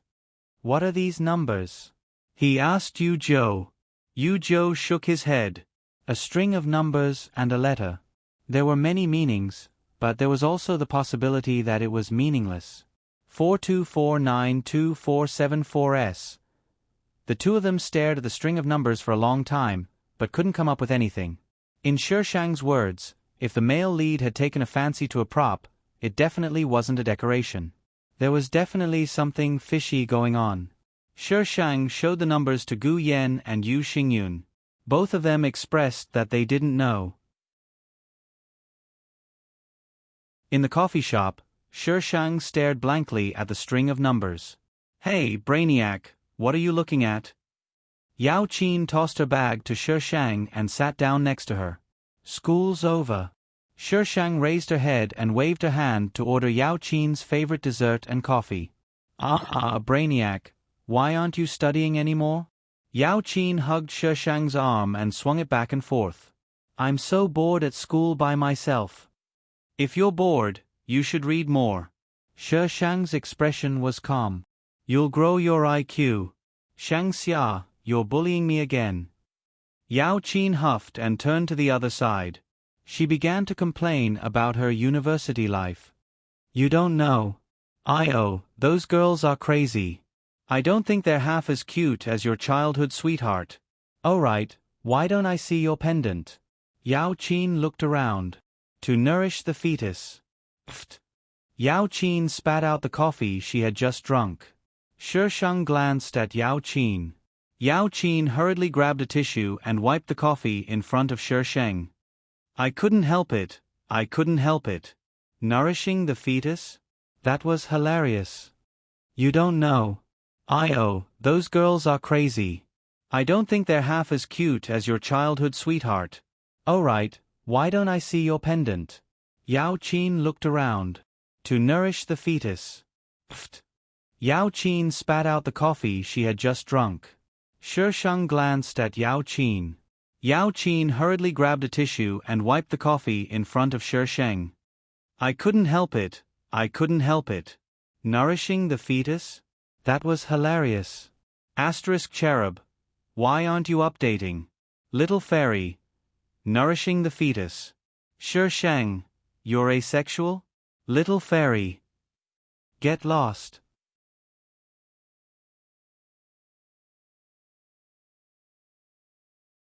Chapter 370. Yao Qin knew that Shishang was the CEO of Shangsha Corporation.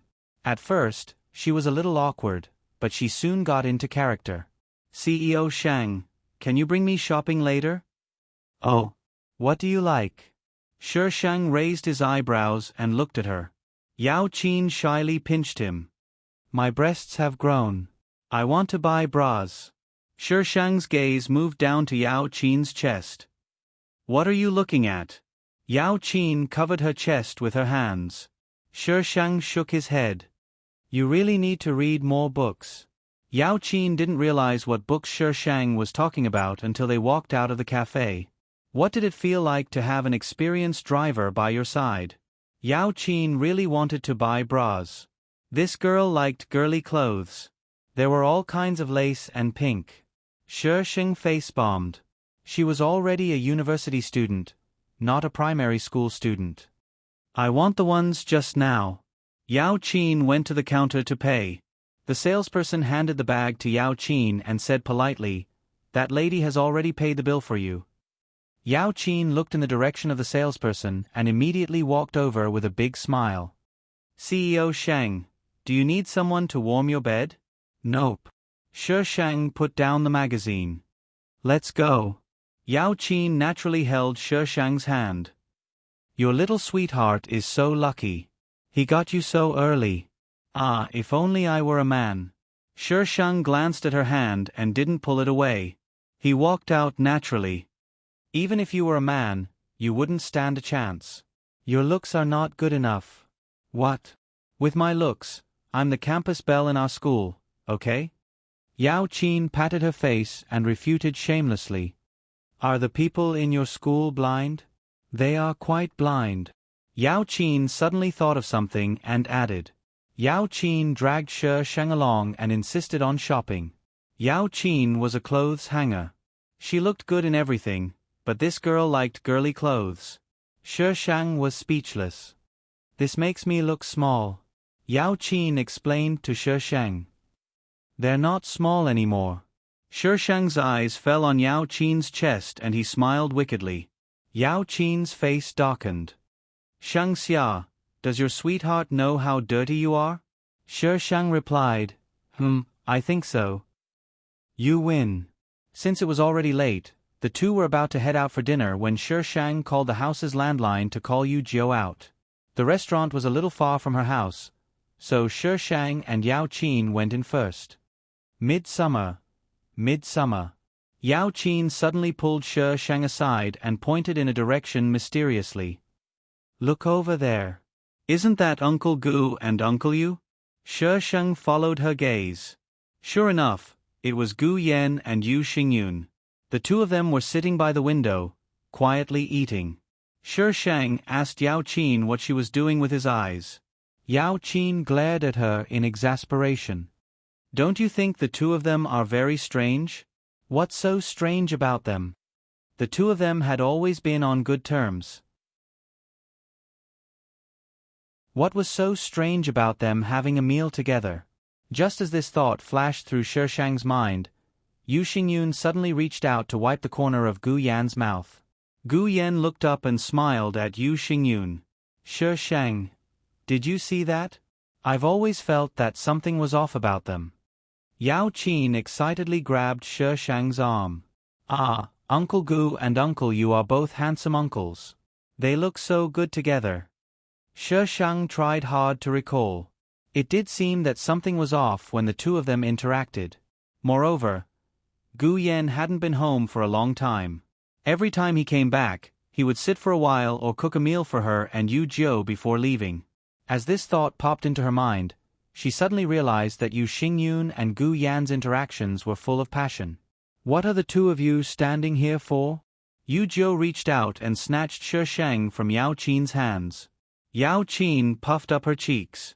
Mr. Yu, why do you always have to snatch people away from me?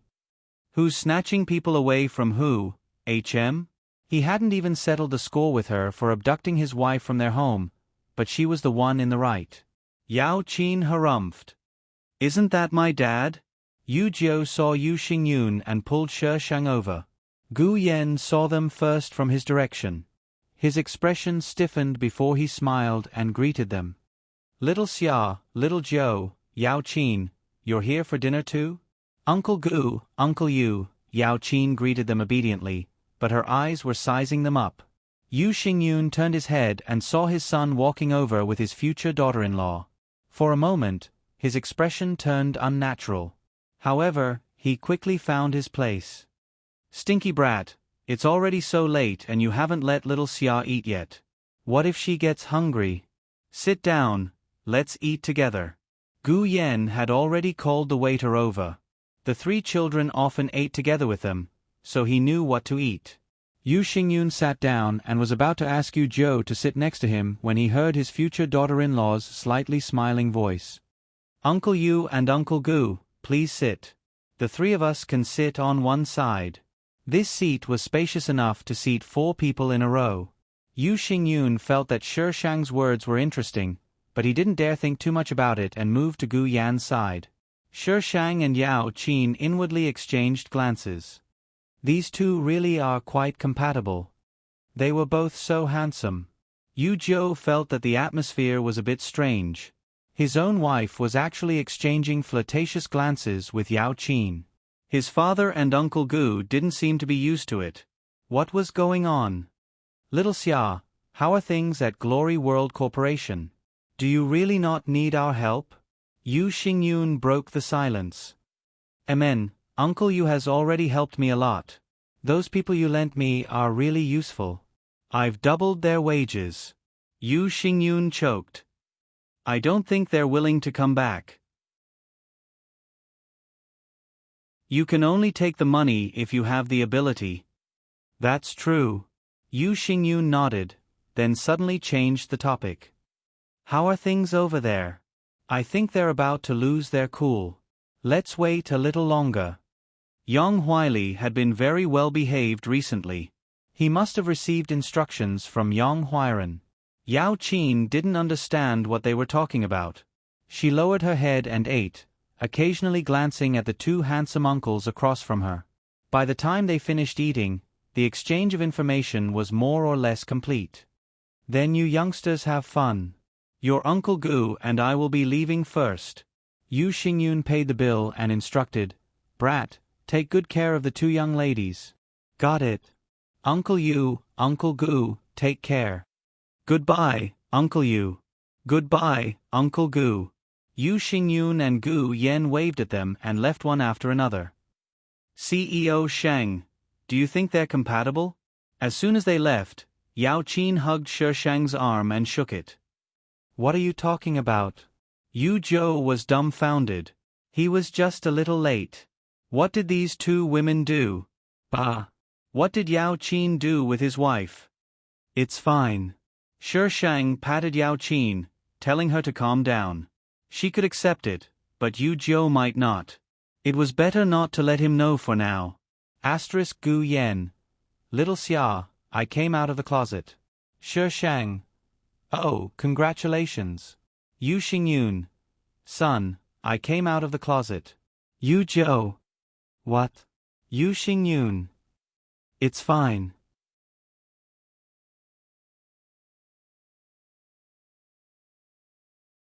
Chapter 371. When Yu Xingyun sent Gu Yen back to the company, the atmosphere between them was a little gloomy. At the traffic light, Yu Xingyun finally spoke. Little Xia, that child. It's strange, isn't it? Gu Yen answered naturally. She's changed a lot in the past few years. I don't know where she learned all these skills. Sometimes I'm worried that she'll go astray. Yu Xingyun freed his hand to hold Gu Yan's. That child has her own opinions and is very confident. She handled the matter at Shengsha Corporation very well. Although her methods were a little unreasonable, speed is the most effective. We might not have been able to come up with these ideas even if we were the ones thinking about them. Gu Yan's brows were still furrowed. Yang Huiran isn't that easy to deal with. I've already collected some information. Yang Huiran's actions aren't trivial. Don't worry. Gu Yen glanced at him and forced a smile. After sending Yao Qin home, Shi Shang was as calm as the wind when he coincidentally bumped into the male and female leads. The male and female leads were just fleeting clouds. Yao Qin didn't live in a high-class neighborhood, so what were the male and female leads doing here? Sightseeing? But it clearly wasn't what Shi Shang was thinking. The two were being chased. Protagonists always had many enemies. Because they bumped into each other on a narrow path, Mo and Shen Jirin were forced to stop. The pursuers blocked their path of retreat. Perhaps because they couldn't tell if Shi Shang and Yu Zhou were friends or foes, the pursuers didn't dare to act rashly. The three sides were in a deadlock. Wait for me, Shi Shang said to Yu Zhou. Yu Zhou smiled and nodded, then retreated to the side. He looked relaxed, but in reality his body was tense, ready to strike at any moment. They say to beat the dog when it's down. Shen Jirin, don't say I'm bullying you. Who told you to bump into me? Shi Shang's voice traveled to the ears of the pursuers. Although Shi Shang had made his stance clear, they didn't believe him so easily and continued to wait and see. Shen Jirin calmly said, Shang Xia, let's put our grudges aside for now. You're a cultivator, they won't let you off. Although she seemed to be persuading Shi Shang to stand on her side, in reality, she exposed her identity as a cultivator. Shi Shang narrowed his eyes at the pursuers. Where did these people come from? Little girl, as long as you help us take them down, we will reward you handsomely. The men stood in the dark and shouted at the Shi Shang. Shang Xia, they lied to you, Shen Jian said anxiously. Mo didn't say anything from the beginning to the end. His gaze fell on Shi Shang, and he couldn't help but size her up. It doesn't matter. Shi Shang shrugged. With a flick of her wrist, the iron sword appeared in her hand. I'll cripple you first. Kill him. How could the female lead be killed? Shen Jian's expression changed. Shi Shang had already shot towards her. Her speed was so fast that it left people speechless. Yin Mo's eyes burned with passion. This woman's cultivation was not low. Shan Jiayin only knew some martial arts and was not a cultivator. It was a piece of cake for Shi Shang to hit her. Yin Mo Shan Jiayin was unarmed and defeated in 2 moves. She could only ask for Yin Mo's help. But Yin Mo didn't seem to hear her. He coldly watched as Shan Jiayin was kicked to the ground by Shi Shang. He took 2 steps forward, his eyes burning with passion. Shang Xia, why don't you come with me?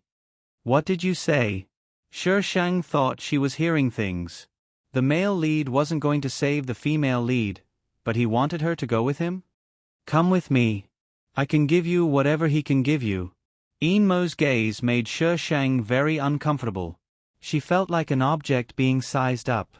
She had always been the one to size others up with such a gaze. This male lead was very bold. Very good, the male lead has completely lost it. You've successfully attracted my attention. Mr. Yin, you can apply for the Guinness Book of Records for your face to snatch someone in front of me. Yu Jiu stepped forward and pulled Shi Shang into his arms, domineeringly declaring his sovereignty.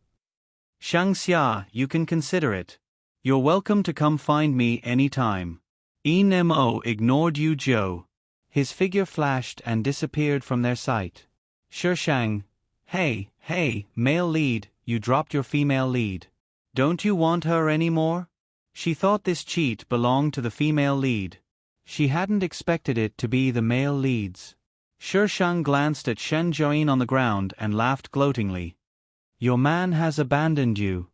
Shi Shang hadn't made any big moves in the past few years, but she had ruined several plots where the male and female leads had gone through life and death together. Without such a plot to set the stage, forcing them to be together would result in mutual suspicion and wariness. Do you think you can run away? Shen Jiayin sneered. I didn't say I was going to run. She didn't care about those idiots. Where should I chop first? My hands or my feet? Shen Jiayin's face paled. Shang Xia, you're crazy. Probably. Shi Shang nodded. Let's chop off the feet first. Shen Jiayin shrank back and glared at her with gritted teeth. Shang Xia, don't you want to know where Shangyang is? Shi Shang glanced at Shen Jiayin. Shen Jiayin thought she had a bargaining chip. I know where he is. He's your only family member, right? Why don't you understand? Shi Shang shook her head like she was retarded. The iron sword in her hand fell without hesitation. She was really retarded to threaten her with someone she didn't care about. Shen Jiayin's pupils constricted as she watched the iron sword land on her body. The iron sword pierced through her skin with a soft thud. Her abdomen felt cold. What happened to chopping off her feet? Shi Shang pulled the sword out. Don't worry, you won't die. You're the female lead after all. Shang Xia. Shen Jiayin clutched the wound on her abdomen and called out her name with much difficulty. Didn't she say that it was just the beginning? Shen Jiayin didn't know that Shi Shang meant that they could start attacking her. It wasn't a proper fight like she had thought. Shi Shang turned to look at the people who had approached them. Do you want her or me? If you want her, I'll give her to you. If you want me, you can go to hell. The group of people weighed the pros and cons for a moment before taking Shen Jiayin. Their only target today was Shen Jiayin. Shen Jiayin was taken away by the group of people. Before she left, Shen Jiayin howled with hatred, Shang Xia, I won't let you off. It had been like this in her previous life, and it was the same in this life. She couldn't take it lying down. After Yin Mo left, Yu Jiu's expression was gloomy. When he entered the room, he pressed down on Shi Shang and kissed him all over the place. When did he take a liking to you? Yu Jiu's voice was hoarse. His hot kisses rubbed against Shi Shang's skin, but didn't enter. Who? Shi Shang was already a little confused from the kisses. Now that Yu Jiu had stopped at the last step, Shi Shang was even more confused. Yin Mo. When did he take a liking to you? Yu Jiu said through gritted teeth. How would I know? F***ck. Who knew when he had broken down? Shi Shang shifted his body. Yu Jiu stepped back and looked at him with a dark gaze. Shi Shang. Wasn't he going to *CK him after teasing him? Shi Shang flipped over and pinned him down, his hands pressing down on Yu Jiu's wrists. What nonsense are you thinking about? Yu Jiu turned his head away and vented his anger through his nose. Shi Shang. She leaned over and kissed him. Yu Jiu cooperated, but his kiss was a little heavy. Shi Shang was so angry that he almost slapped him to death. Why were they the same? Pui. Everyone must be the same. Thank you to the cherub who tipped me for feeding me, requesting votes. Babies, hurry up and vote.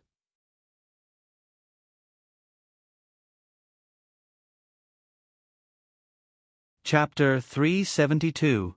Yao Qin had drunk a little too much, so she didn't have much of an impression of what had happened. She only remembered that someone had forced her to drink. Shi Shang didn't tell her what had happened after that. Shang Xia, did I cause trouble for you? Yao Qin stood in front of Shi Shang like a child who had done something wrong. No, don't think too much. Oh. Yao Qin scratched her head. She glanced at the A4 paper in Shi Shang's hand and asked curiously, Why are you looking at this again? She had been looking at this last time too. Because I don't know what's behind this. Shi Shang sighed. There were no clues to this. How could he read it? What's behind this? What's behind this? Yao Qin moved closer to him. What's wrong? Yao Qin straightened the paper and looked at it for a while. This number looks familiar. Wait, let me ask my dad. Yao Qin ran to the living room to make a call. Shi Shang followed her out. Dad, do you remember the organization called Secret that you took me to 3 months ago? Yes. Do you remember the code? 4249270 It's nothing. I was just asking. Okay, bye. Shang Xia. Yao Qin turned around. This is the code of that organization. What organization? It's a very private organization that keeps things safe. I think my dad went there to retrieve something that belonged to my grandfather. It's been there for a few years. All the boxes start with the code 42492. I asked them out of curiosity and they said that it was the birthday of the founder and his wife. They even told me the story of how they founded the organization. It was very touching, so I remember it very clearly. THES is the abbreviation for Secret. Their organization is called Secret. Little Yao Qin, you're finally useful. Shi Shang smiled and patted Yao Qin's head. It's good that I can help you. Yao Qin scratched her head. Shi Shang flew to Country S to find the organization. It was just as Yao Qin had said. However, Shi Shang had to enter the code himself. There were only 4 chances. Shi Shang tried to enter the original owner's birthday. But it was wrong. It was wrong to enter the original owner's parents' birthday. Try 819,741. Yu Jiu reminded. Shi Shang had already decided that if she couldn't open it, she'd just hack it open. Without any hesitation, she entered the numbers Yu Jiu had given her. He didn't expect it to really open. Shi Shang gave Yu Jiu an odd look. Yu Jiu chuckled. That's the code for that document. Did you forget? Shi Shang was suddenly enlightened. The end of the code of the land purchase contract. Shang Xia's parents had left behind a lot of things, all of which were related to that piece of land. The purchase contract had already gone through the necessary procedures, as well as the materials that were prepared to be submitted to the government. There were also photos of diamonds. It was a natural deep hole, probably formed when the Earth's crust moved. He could vaguely see something white. Most importantly, there was a video of Yang Huairan negotiating with them. They probably wanted to hand these things over to the country, but before they could, Yang Huairan had chased them down. It could only exist here. On the plane back home, Shi Shang leaned against Yu Jiu and looked at the clouds outside. Don't you think they're stupid? Why bother? In order to hand these things over to the country, they were willing to give up their lives. Yu Zhou ruffled Shi Shang's hair. They're not stupid. Everyone has a scale in their heart. Darkness and light each occupy one side. Some people like the darkness, while others like the light. Our parents only like the light, so their scales are tilted toward the light. They're still stupid, Shi Shang said faintly. Then, do you prefer the light or the darkness? Yu Zhou gazed into the distance, his gaze gentle and peaceful. Wherever you are, there's light. You're the only light I yearn for. Shi Shang felt his heartbeat quicken. He was getting better at flirting. She leaned in and kissed Yu Zhou without saying a word. This was good too.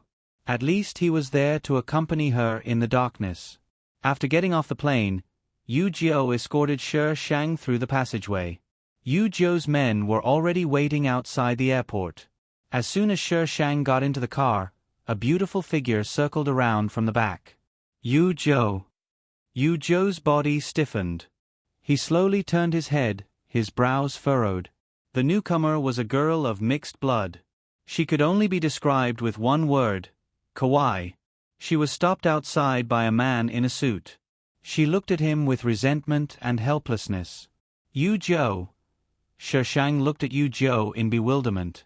Who was this woman? Go back first. Yu Zhou bent over and touched Shi Shang's forehead. I'll be back soon. Shi Shang's lips tugged into a smile. If you dare do anything to let me down, we'll die together. Shi Shang pushed him out and instructed the men in front to start the car. The motorcade quickly disappeared from Yu Zhou's sight. His lips curved into a smile, but when he raised his head to look at the woman, his expression was cold. Why are you looking for me? She's the one you've decided on? Yes. Shi Shang already had enough evidence in his hands. Previously, he had wanted to secretly get rid of Yang Huairan, who knew that his men would court death and implicate Yao Qin. Yang Huairan might be able to cover the sky with one hand, but there were things he couldn't control. Shi Shang packed up the evidence and sent a copy to all the major media outlets. There were bound to be one or two media outlets that weren't afraid of death. Soon, news of Yang Huairan's corruption, disregard for human life, and forced women into prostitution were published. Everyone was well aware of Yang Huairan's evil deeds, but because there was no evidence, the higher-ups didn't make a move. Now that these things were out, the higher-ups immediately seized the opportunity to suspend Yang Huairan. Because of the negative impact, the higher-ups sent a special team to investigate Yang Huairan. Shi Shang provided them with a lot of useful information. In return, Shi Shang met with Yang Huairan. Yang Huairan and Yang Huaili were very similar, but his face was slightly older. At first glance, he gave off an amiable feeling, not a bad person. The two sat across from each other, Yang Huairan's hands still handcuffed. To think that I've fallen into the hands of a little girl in this lifetime. Yang Huairan sighed, without any anger or indignation. It's your honor to fall into my hands. Shi Shang smiled faintly, his eyes calm without any ripples. Yang Huairan, who was the one who tipped you off? Tipped me off? Yang Huairan was puzzled, but then understood. You're talking about who told me about that piece of land, right? It's Shi Yang. In name, you have to call him uncle. Yang Huairan probably knew that he had no chance of turning things around, so he would drag anyone down with him. There was a type of person who was prepared to meet his end from the moment he committed a crime. Yang Huairan was such a person. Shi Shang's face was calm from beginning to end, as if the person who tipped him off didn't matter to him. I hope you have a good time in prison. Shi Shang knocked on the table, smiled, and got up to leave. Yang Huairan's case was extremely vile. Corruption aside, he even forced women into prostitution. Only now did the bullied university students dare to stand up and identify the officials they used to serve. Batch after batch of people were taken down. The entire officialdom was in a state of panic. The above is pure nonsense. I refuse to find fault with you. Please vote.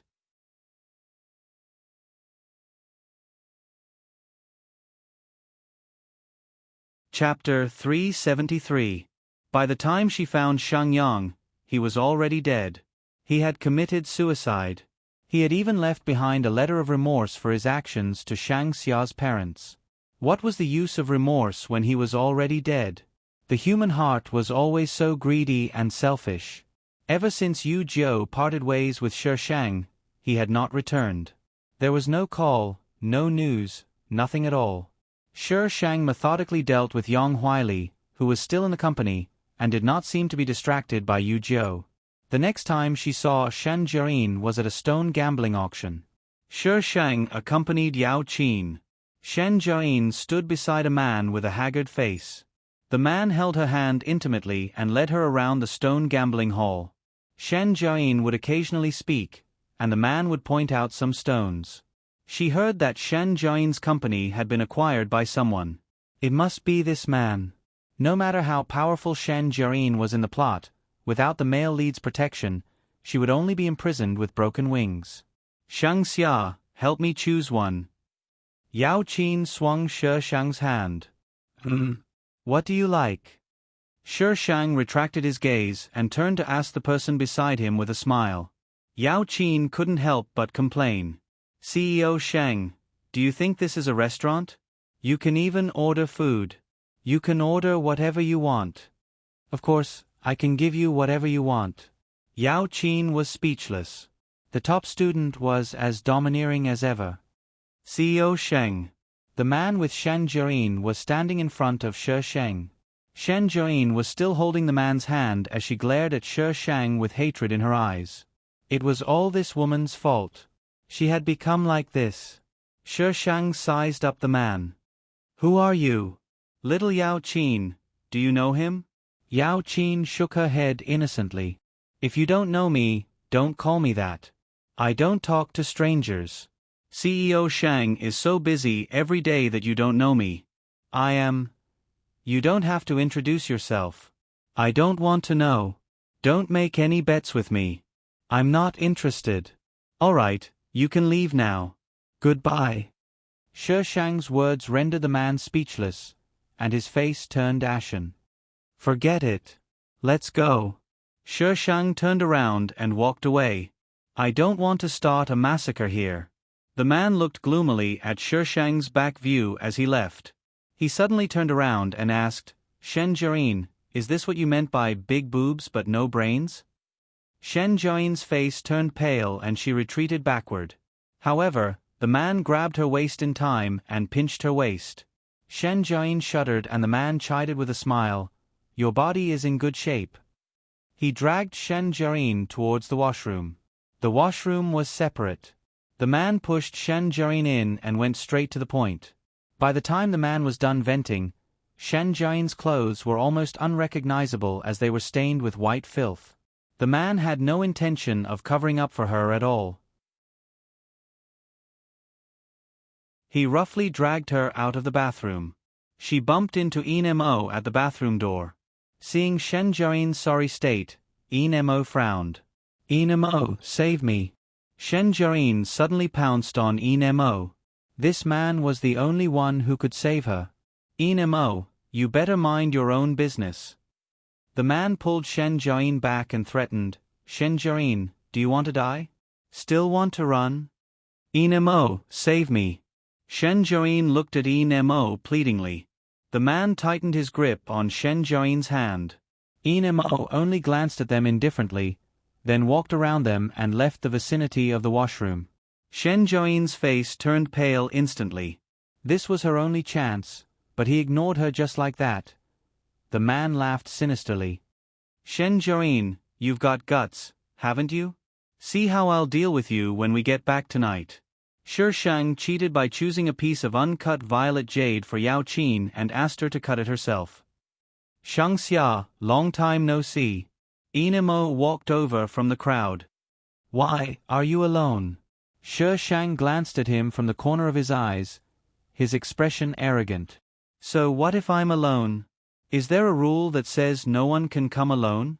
You're still so sharp-tongued. You speak as if we're very close. How many times have we met? Shi Shang sneered. Mo, Don't get any ideas about me. Be careful, or I'll kill you. The warmth in Ian Mo's eyes burned like small flames. Only a woman like this was enough. Only a woman like her was worthy of him. From the looks of it, you don't seem to know. Ian Mo leaned toward Shi Shang. Yu Zhou is getting married. Yu Zhou was getting married. Get married your head. Shi Shang splashed the red wine in his hand on Ian Mo's face. The wine glass fell to the ground with a loud thud. Everyone around them looked over. What was going on? Why was CEO Shang at odds with Mr. Ian? Ian Mo wiped the red wine off his face nonchalantly. I'll wait for you to come find me. Shi Shang sneered. Get lost. Ian Mo's eyes were filled with determination. Shi Shang wanted nothing more than to draw his sword and cut him down. Fortunately, Ian Mo knew his limits. He smiled at Shi Shang and turned to leave gracefully. Yao Qin ran over from afar. She asked cautiously, Shang Xia, what's wrong? Shi Shang took a deep breath. His tone was as calm as usual. It's nothing. Are you done? I am done.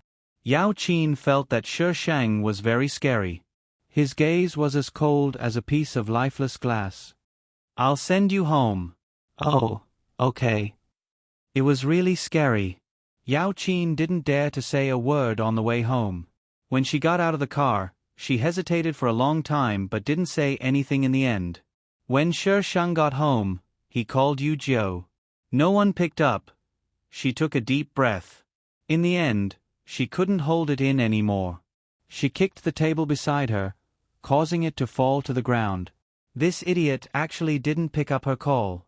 She didn't believe that Yu Zhou would marry someone else. But after so long without any news, he was going to die. Shi Shang packed a few things and prepared to leave the country. Look for Yu Zhou? Dream on. Did she look like someone who would lose her rationality for a retard? Before leaving the country, Shi Shang gave Ian Mo a beating for spouting nonsense. Shi Shang went on a vacation alone. When Yu Zhou returned home, he saw the mess on the floor. And the note Shi Shang left for him. Are you having fun overseas? Not picking up your call? I'm going overseas to have fun. I'll be back when I'm done. Don't miss me. Don't miss me. Miss me. Yu Zhou searched the world for a wife. But the world was so big. Where was Yu Zhou supposed to find someone? In the end, Gu Yan couldn't stand it anymore and told him Shi Shang's address. Yu Zhou raced against time to rush to the small island Shi Shang had brought her to after the college entrance exams. Bang! Bang! Yu Zhou leaned against the wall and panted, waiting for someone to open the door. However, a young lady opened the door and looked at him timidly. Big brother, who are you looking for? It wasn't her. Yu Zhou looked up at the room number. 520. This was the room they had stayed in back then. Idiot, over here. Yu Zhou whipped his head around. Seeing the person on his mind, Yu Zhou rushed over and pulled her into his arms. I was wrong. I'm sorry. Don't leave me. Now you know how I feel when I can't find you? Yu Zhou nodded slightly. Shi Shang waved at the young lady who was still looking at them curiously and pulled him into the room. * come on a date.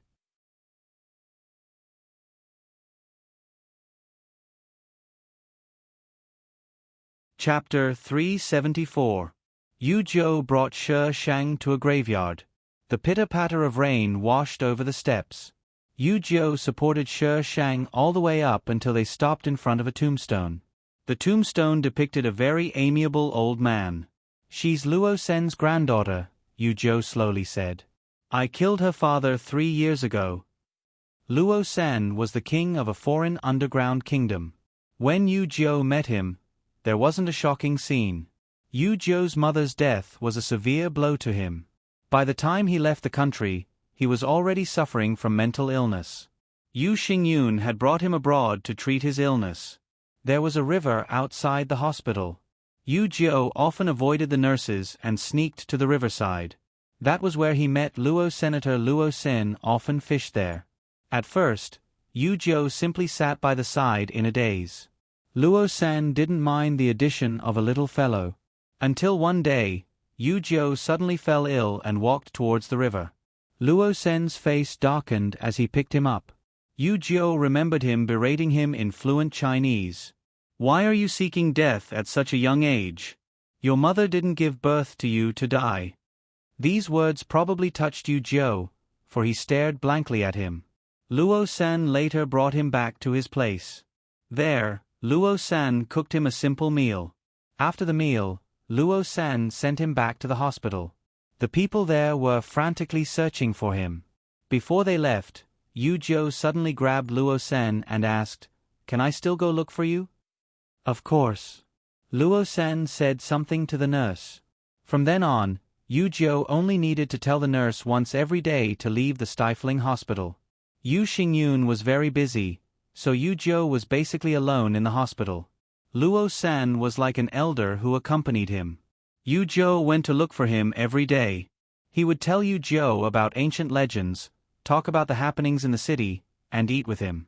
The first time Yu Zhou discovered Luo San's identity was when he was 13.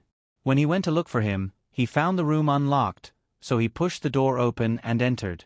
In the past, when Luo San wasn't around, Yu Zhou would enter by himself. But this time, he was kidnapped as soon as he entered. He saw Luo San arrive with a few men, and his kidnapper died right in front of him. Yu Zhou wasn't afraid. He felt his blood boiling, as if something was about to break out of its cocoon.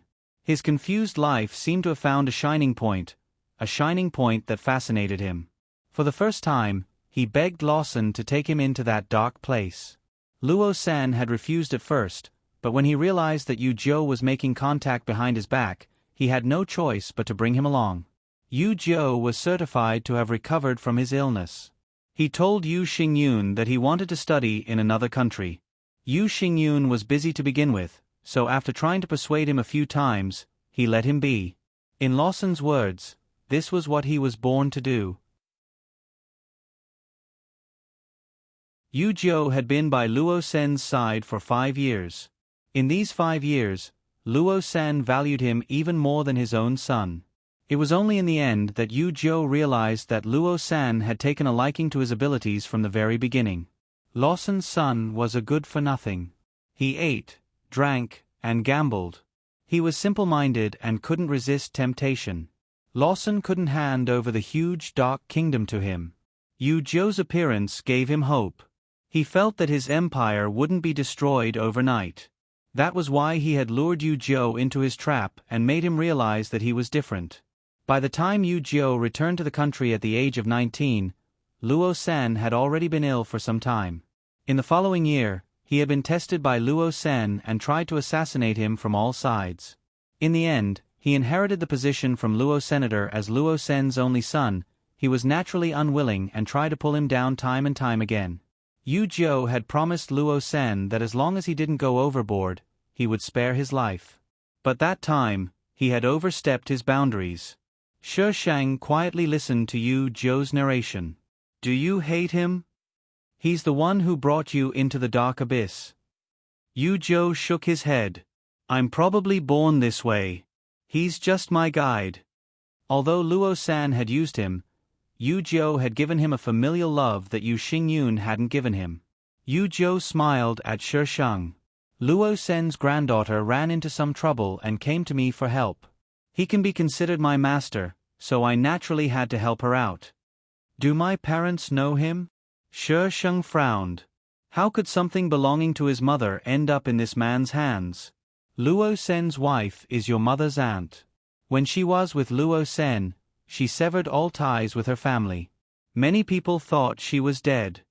Alright, everything made sense now. The two descended the mountain side by side. The misty rain blurred the tombstones behind them. "When did you start liking me?" Yu Zhou replied softly, "The night you followed Shan Zhuin." "So you don't like the old Shang Xia?" He didn't like the old Shang Xia. She loved to cry and didn't know how to fight back when he bullied her. Weak, kind. He didn't like any of these. He liked people who could accept his darkness. But when he returned, he found out that she would fight back fiercely. Then, when she followed Shan Jiayin, he knew that he would definitely fall in love with her. Shi Shang and Yu Jiu held their wedding as soon as they returned to the country. The marriage between Glory World Corporation and HK Corporation became the hottest topic after Yang Huairan's incident. On the day of the wedding, even the government sent people to congratulate them. Shang Xia, you're actually getting married while I'm still studying. How did your little sweetheart act so quickly? Shi Shang tugged at her wedding gown and narcissistically looked at herself in the mirror. For someone as outstanding as me, of course he has to act fast. That makes sense. Yao Qin was dragged into the gutter. She looked at her phone and suddenly cried out, "Ah, it's almost time. Stop looking at yourself." The wedding was held in a church, so there weren't many people present. Shi Shang was led into the church by Gu Yan. She wore a pure white wedding gown and petals fluttered in the air. Yu Zhou walked over to the music. The two smiled at each other, their eyes filled with each other's figures. It was as if they were the only ones left in the world. "Mr. Yu Jiu, do you take Miss Shang Xia as your wife? Regardless of good times or bad, rich or poor, healthy or sick, happy or sad, will you love her without reservation and be loyal to her forever?" "I do." "Miss Shang Xia, do you take Mr. Yu Jiu as his wife? Regardless of good times or bad, happy or sad, will you love him without reservation and be loyal to him forever?" "I do." "I will do my best to build a kingdom of light for you." Asterisk cherub. That's it? Little fairy. That's it. Cherub. You're just brushing us off. Bad review. Little fairy. I'm kneeling before you. I don't want bad reviews. Cherub. Then why don't you write properly? Little fairy. My hand hurts. Shi Shang. That's my joke. Don't use it carelessly. Feng Ci. Wife, go home and sleep. Shi Shang. My hand hurts. Cherub has gone offline.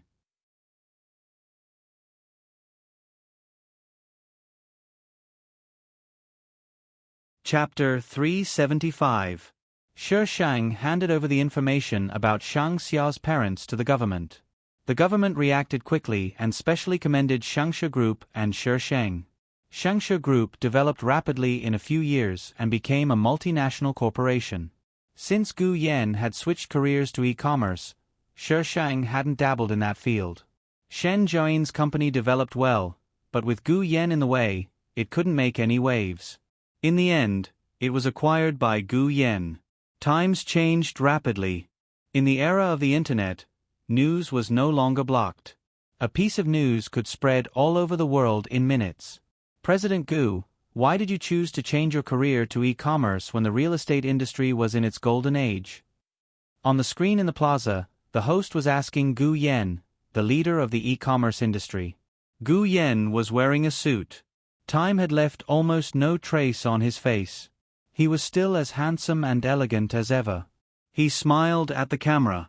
Because someone told me that e-commerce would be the world in the future, so I did it. Wow.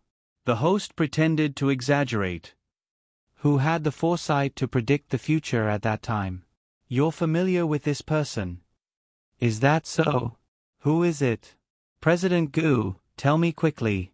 The host asked excitedly. Gu Yan played along and slowly said, the CEO of Shangsha Group, Shang Xia. Oh my God, it's really her. How old was President Shang when you changed your career? How could you believe her? Gu Yan smiled appropriately. Because she's my daughter. Of course I believe her. Oh my God. The host was probably stunned by the news and only reacted after a while. But this time, the interview revolved around Gu Yan, so the host didn't dare to ask too much and quickly changed the topic. The news that the CEO of Shangsha Group was the daughter of Gu Yan, the leader of the e-commerce industry, seemed to have grown wings. It surprised everyone. The gossipy netizens on the internet had already imagined several dramas about the feud between the rich and powerful. It's a pity that these people don't write novels. Shi Shang browsed the web. With this imagination, they'll definitely be popular. Yu Jiu had just hung up the phone and glanced at Shi Shang's computer. The corner of his mouth twitched. Wife, your imagination is not bad. The latest comment was from his wife's ID. This is to develop their intelligence, Shishang said seriously. Intelligence needs to be combined with physical strength. Wifey, why don't we do some exercise? Yu Jiu tossed his phone aside and winked at Shishang. Shishang couldn't bear to look at her. He looked away and pointed outside. Get out. Don't disturb me. What was this guy thinking all day long? Apart from having sex, was there nothing else to do? Yu Jiu was just about to speak when his phone rang again. Dad? Eat. Oh. I'll ask my wife. Yu Jiu looked over at Shishang. Wife, Dad wants us to go home for dinner. Do you want to go? Yu Xingyun had asked the two of them to go home for dinner. Shishang could more or less guess what was going on, but she wasn't sure if Yu Jiu could accept it. On the way home, she wondered if she should warn Yu Jiu. Wife, what are you dawdling for? Yu Jiu opened the car door. Do you want a kiss before you come out? Come, let me kiss you. Shishang. F***CK. This idiot. When the two of them entered, Gu Yan was already there. He was wearing an apron and cooking with Yu Xingyun helping him. Yu Xingyun washed his hands and came out. He exchanged a glance with Shishang. For once, he didn't yell at Yu Jiu. Son, come with me to the study. Yu Jiu looked at him in confusion. Seeing the seriousness on his face, he followed him. As soon as the two of them left, Shishang entered the kitchen. Uncle Gu. Little Xia. Gu Yan smiled, but there was a hint of nervousness in his smile. Don't worry, he'll understand. Shishang patted Gu Yan on the shoulder. Gu Yan said in a low voice, his mother's death left him with a lot of psychological trauma. I'm afraid he won't be able to accept it. Take your time. She couldn't make decisions for him on this matter. How's the company? Gu Yan changed the topic. Shishang followed his lead. The government gave us a few projects, but they were too troublesome. I didn't want to accept them, but my subordinates fought to take them on, so I handed them over. Ever since she handed over the information to the government had taken special care of Glory World Corporation. As long as it was related to her company, they had to ask her first. As long as she accepted it, the bidding was just a formality. Those people know your way around and know that you don't accept just any project you're interested in. But you have to be careful. It's hard to guess what the higher-ups are thinking. Gu Yan reminded Shishang. Okay. By the time Gu Yan finished cooking, Yu Xingyun and Yu Jiu had come downstairs. Yu Jiu expressionlessly glanced at Gu Yan, then pulled Shishang away. Little Jiu. Gu Yan called out in a hurry. Yu Jiu's footsteps paused, then he strode away. Yu Xingyun hugged Gu Yan's shoulder and sighed. Yu Jiu stuffed Shishang into the car and sped off. They sped along the highway before finally stopping at a small county. Yu Jiu. You already knew? Yu Jiu's hand was still on the steering wheel. He stared straight ahead, his profile cold. I bumped into him a few times. Shishang nodded. Come with me somewhere. Yu Jiu unbuckled his seatbelt and got out of the car. The county was very peaceful. This was Shishang's first impression when he got out of the car. Yu Jiu walked along the county's streets. Shishang followed behind him, conflicted about what to say.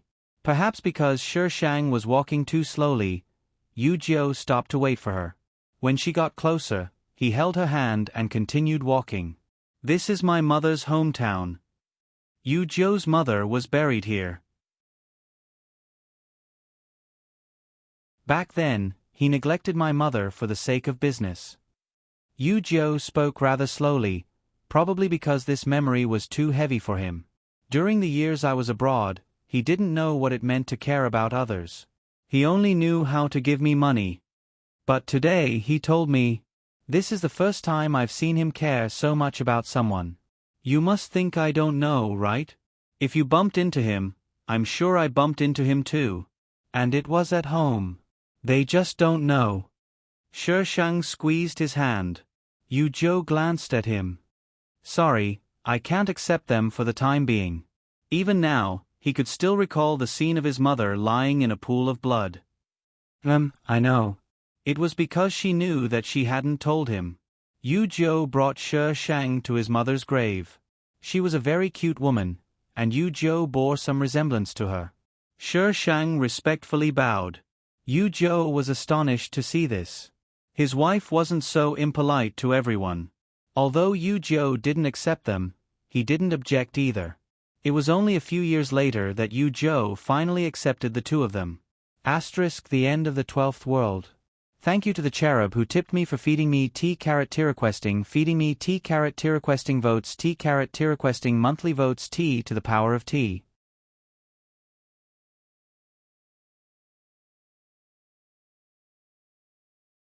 Chapter 376. Gu Yan had just finished attending a dinner party and was walking out in a daze when he bumped into Zhao Qian. Zhao Qian? Oh, the woman who ran away with someone else after seeing his company in trouble. He only found out later that Zhao Qian had another man. When she was with him, she was with another man. Zhao Qian was dressed to the nines and had exquisite makeup on. She carried a limited edition bag and looked glamorous. She hooked her arm around the man's arm and looked at him with disdain. Gu Yan, look at you now. Zhao Qian's sarcastic voice was like a thorn in his heart. Gu Yan forced himself not to fall. Zhao Qian, I think I treated you well. We've already broken up. Why are you being so aggressive? So many years of feelings were nothing in her eyes. Treated me well? Gu Yan, how many times have you accompanied me?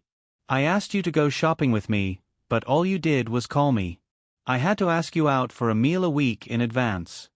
Didn't he go shopping with her just to pay the bill? Didn't she just ask him for money to eat with her? Gu Yan suddenly felt a chill in his heart. He moved his lips but didn't say anything in the end. As a man, he had to have the grace and magnanimity of a man. Can't say anything? Zhao Qian was still speaking arrogantly. No woman will follow a man like you.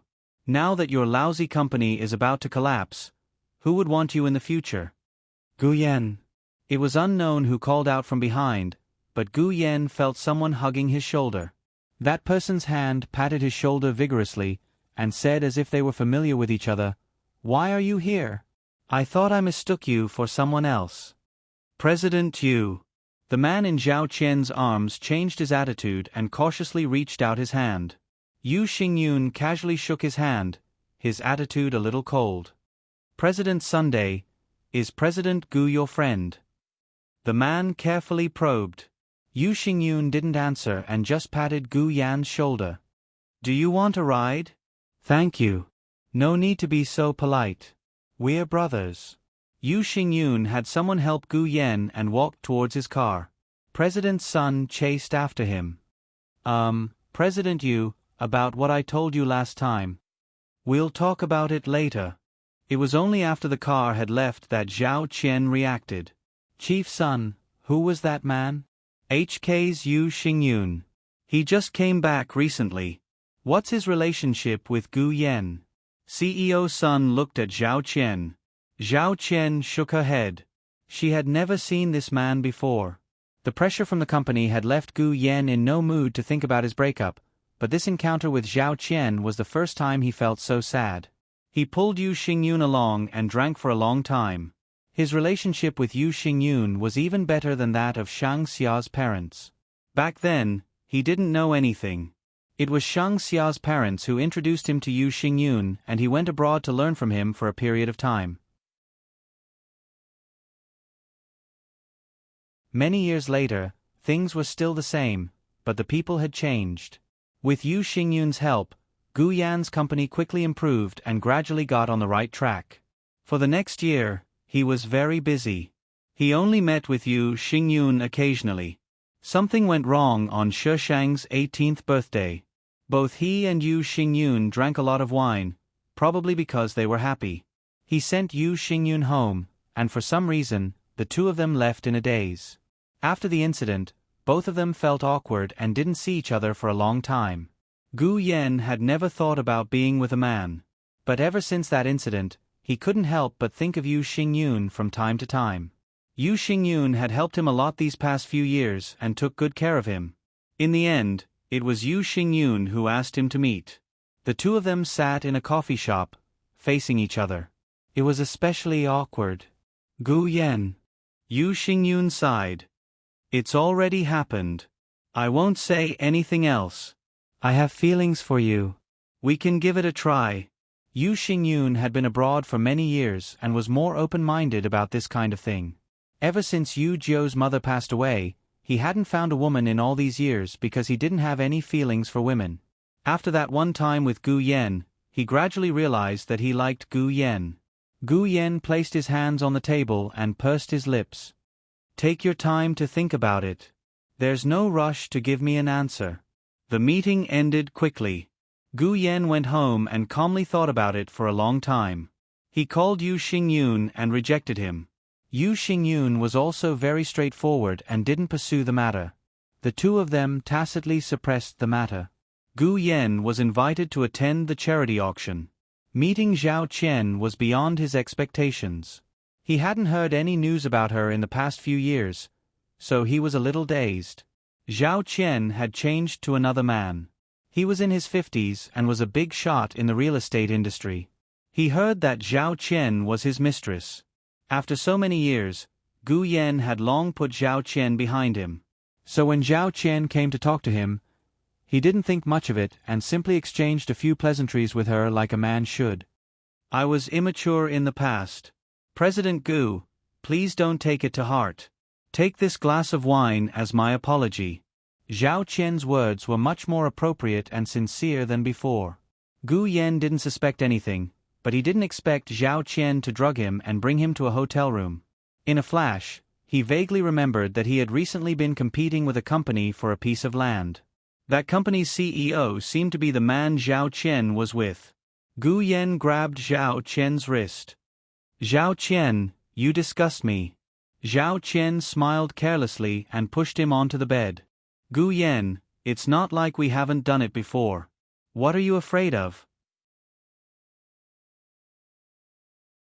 Gu Yen suppressed the desire in his body, but Zhao Qian still remembered his sensitive spots and skillfully teased him. Just as he was about to lose control, the door was kicked open. He heard Zhao Qian's screams and the sound of someone being dragged. Bang! The door was slammed shut. Only his heavy breathing could be heard in the room. Gu Yen. Someone slapped his face. He only had one thought now, and that was to vent. Grabbing the hand that slapped his face, he flipped over and pressed the person under him. The person below didn't resist. Gu Yen quickly reached the final step. But when he found that he couldn't find the entrance, he became impatient. The next day, he woke up to find someone sleeping next to him. Memories of last night came rushing back. But when he saw who it was, he froze. Yu Xingyun had been awake the whole time. Seeing Gu Yen staring at him, he propped himself up and slanted at him. Gu Yen, you slept with me this time. Aren't you going to take responsibility? Gu Yen lifted the blanket and looked. There seemed to be blood on the sheets. What did he do last night? Gu Yen rarely smoked, but this time he smoked several cigarettes in a row.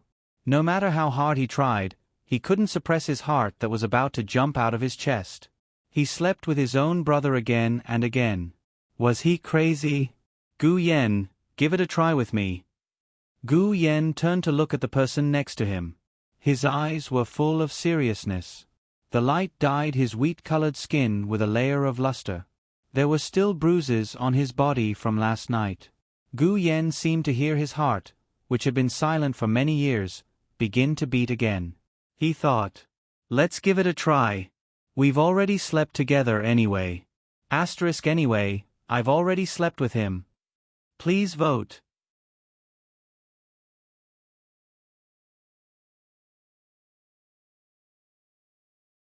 Chapter 377. This time, the chain mission only had a dozen or so segments. Shang suspected that the system didn't have anywhere to distribute them. He returned to the system space and began his daily task of hacking at the screen. The system didn't dare to make a sound. When Shang was done hacking, it immediately displayed Shang's information. Name, Shang morality points, 147000 health points, 40 contribution points, 30,000 mission grade, B mission rating, 95 hidden mission, complete hidden mission reward, 2,000 contribution points side mission, complete side mission reward, 4,000 contribution points item list, Queen's Crown, Ghost King's Heart O. Not only did my morality points not decrease, they even increased? What did I do to benefit the people and the country? Yang Huiran and a diamond deposit. The system replied obediently. Shang sneered. What happened to Shen Zhouyin and Yin Mo in the end? Shen Zhouyin was locked up for life. Her cheat was used to earn money for the family. As for Yin Mo, he was crippled by Yu Zhou. Shang raised his brows. Why didn't she know about this? Yin Mo shouldn't have been so easy to kill, right? Yes, Yu Zhou was very quiet for a period of time. Didn't you notice? The system reminded Shang. Shang pondered for a moment. Not long after they got married, Yu Zhou had indeed been quiet for a period of time. He didn't tell her dirty jokes or pester her to make babies. During that time, the company was very busy. Seeing that there was nothing wrong with his body, she didn't bother with him. Does host have anything to say now? Say what? What do I, BBB, have to say to you? I don't communicate with retards. Host, if you continue like this, I'll make sure you can't find Feng Ci. Do you wish to enter the next world? Initializing transmission. The moment Shang opened her eyes, she was surrounded by darkness. Her surroundings were quiet and only the sound of her breathing could be heard. Hiss. Shang sucked in a cold breath and looked at her chest. It was pitch black, and she couldn't see anything. The tearing pain almost made her cry out. She reached out to press on it, but the pain made her grimace. This time, she got hurt as soon as she entered. Smack. Her eyes adjusted to the darkness and she could vaguely see her surroundings. She was in a room, probably from the ancient times. Shang took a deep breath, lay down, and began to receive the plot. This was a sadomasochistic love story. The female lead, Bai Luo, was the eldest daughter of Sword Manor. She secretly ran out of Hidden Sword Manor and met the male lead, Fu Yun, and fell in love at first sight. However, the male lead, Fu Yun, had a white moonlight in his heart that he could never forget. The female lead began to silently wait for him. In the end, the white moonlight in the male lead's heart courted death and let the male lead know that he had fallen in love with the female lead. But at this time, the female lead was already deeply hurt, so the male lead began to chase after her. If the female lead changed her mind, the ending would definitely be perfect. The original owner, Wu Zhang, was not the death-seeking white moonlight in the male lead's heart. The pugilistic world was divided into righteous and evil factions, and Wu Zhang definitely belonged to the evil faction. Her master was Granny Yao, an orphan. Medicine Granny was a divine doctor with a rather high reputation in the Zhonghu. Wu Zhang, on the other hand, was interested in poison. Because of her seductive looks, many people fancied her beauty. Wu Zhang had no choice but to use poison to protect herself. The pugilistic world, however, spread rumors that she was vicious and merciless, and belonged to the evil faction. She was disliked by the righteous factions, but they also feared her poison skills and did not dare to offend her. At first, Wu Zhang tried to explain, but some people pretended to believe her and took the opportunity to take her life or her body. After falling for it once, Wu Zhang no longer trusted these self-proclaimed righteous gentlemen of the righteous sect. Her tragedy began when she met the white moonlight in the male lead's heart.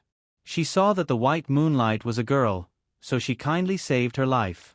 Who knew that the white moonlight would plot to have someone take her body and steal the cold moon sword from her? Wu Zhang naturally chased after the white moonlight, so the white moonlight and the male lead were bound to meet.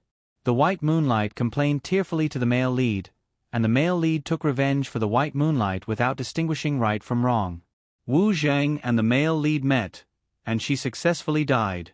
Wu Zheng was the first female lead to be killed by the cannon fodder. The plot would definitely not write about what the White Moonlight did. It would only write that the White Moonlight met the male lead and was hunted down by Wu Zheng. The original owner's role was to force the two of them to meet, and then contribute to the male lead's success. The original owner was unhappy that she saved the White Moonlight, but the White Moonlight worked with the male lead to deal with her. The male lead killed her without distinguishing right from wrong. So she wanted revenge. After receiving the plot, Shi Sheng face-bombed and sighed.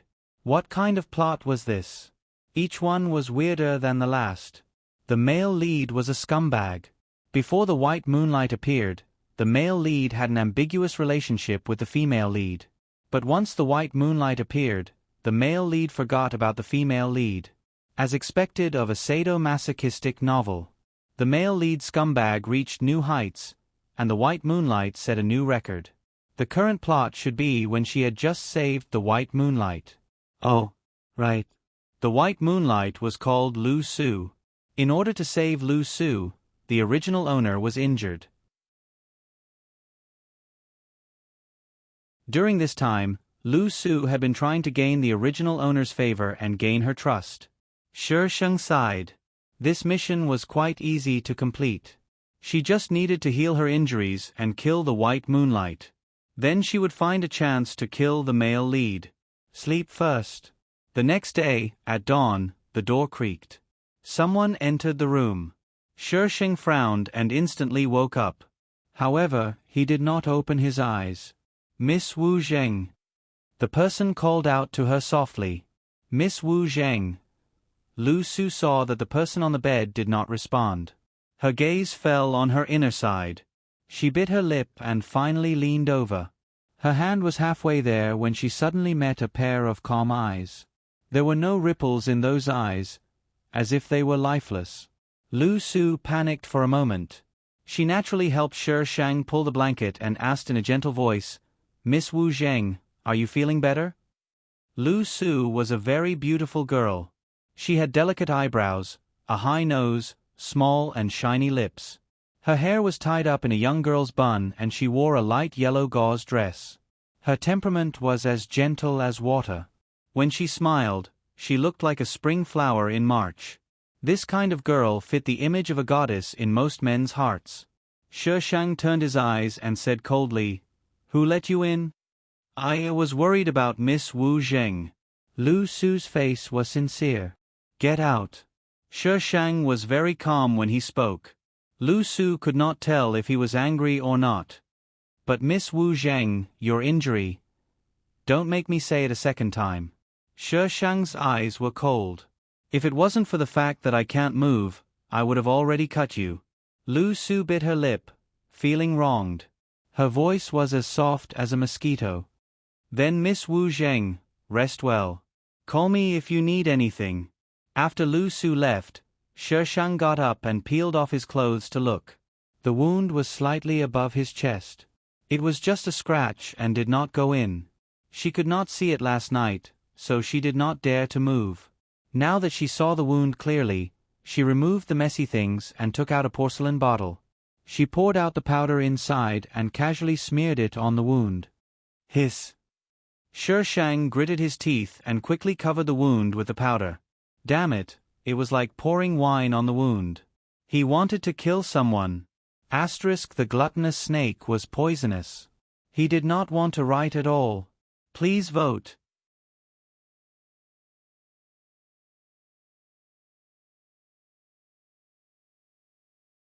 Chapter 378. After applying the medicine, Shi Sheng looked at the sword next to him. Cold Moon Sword. It was ranked 6th on the Jianghu Weapons Leaderboard. It was named Cold Moon Sword because the sword chi it emitted was like a crescent moon.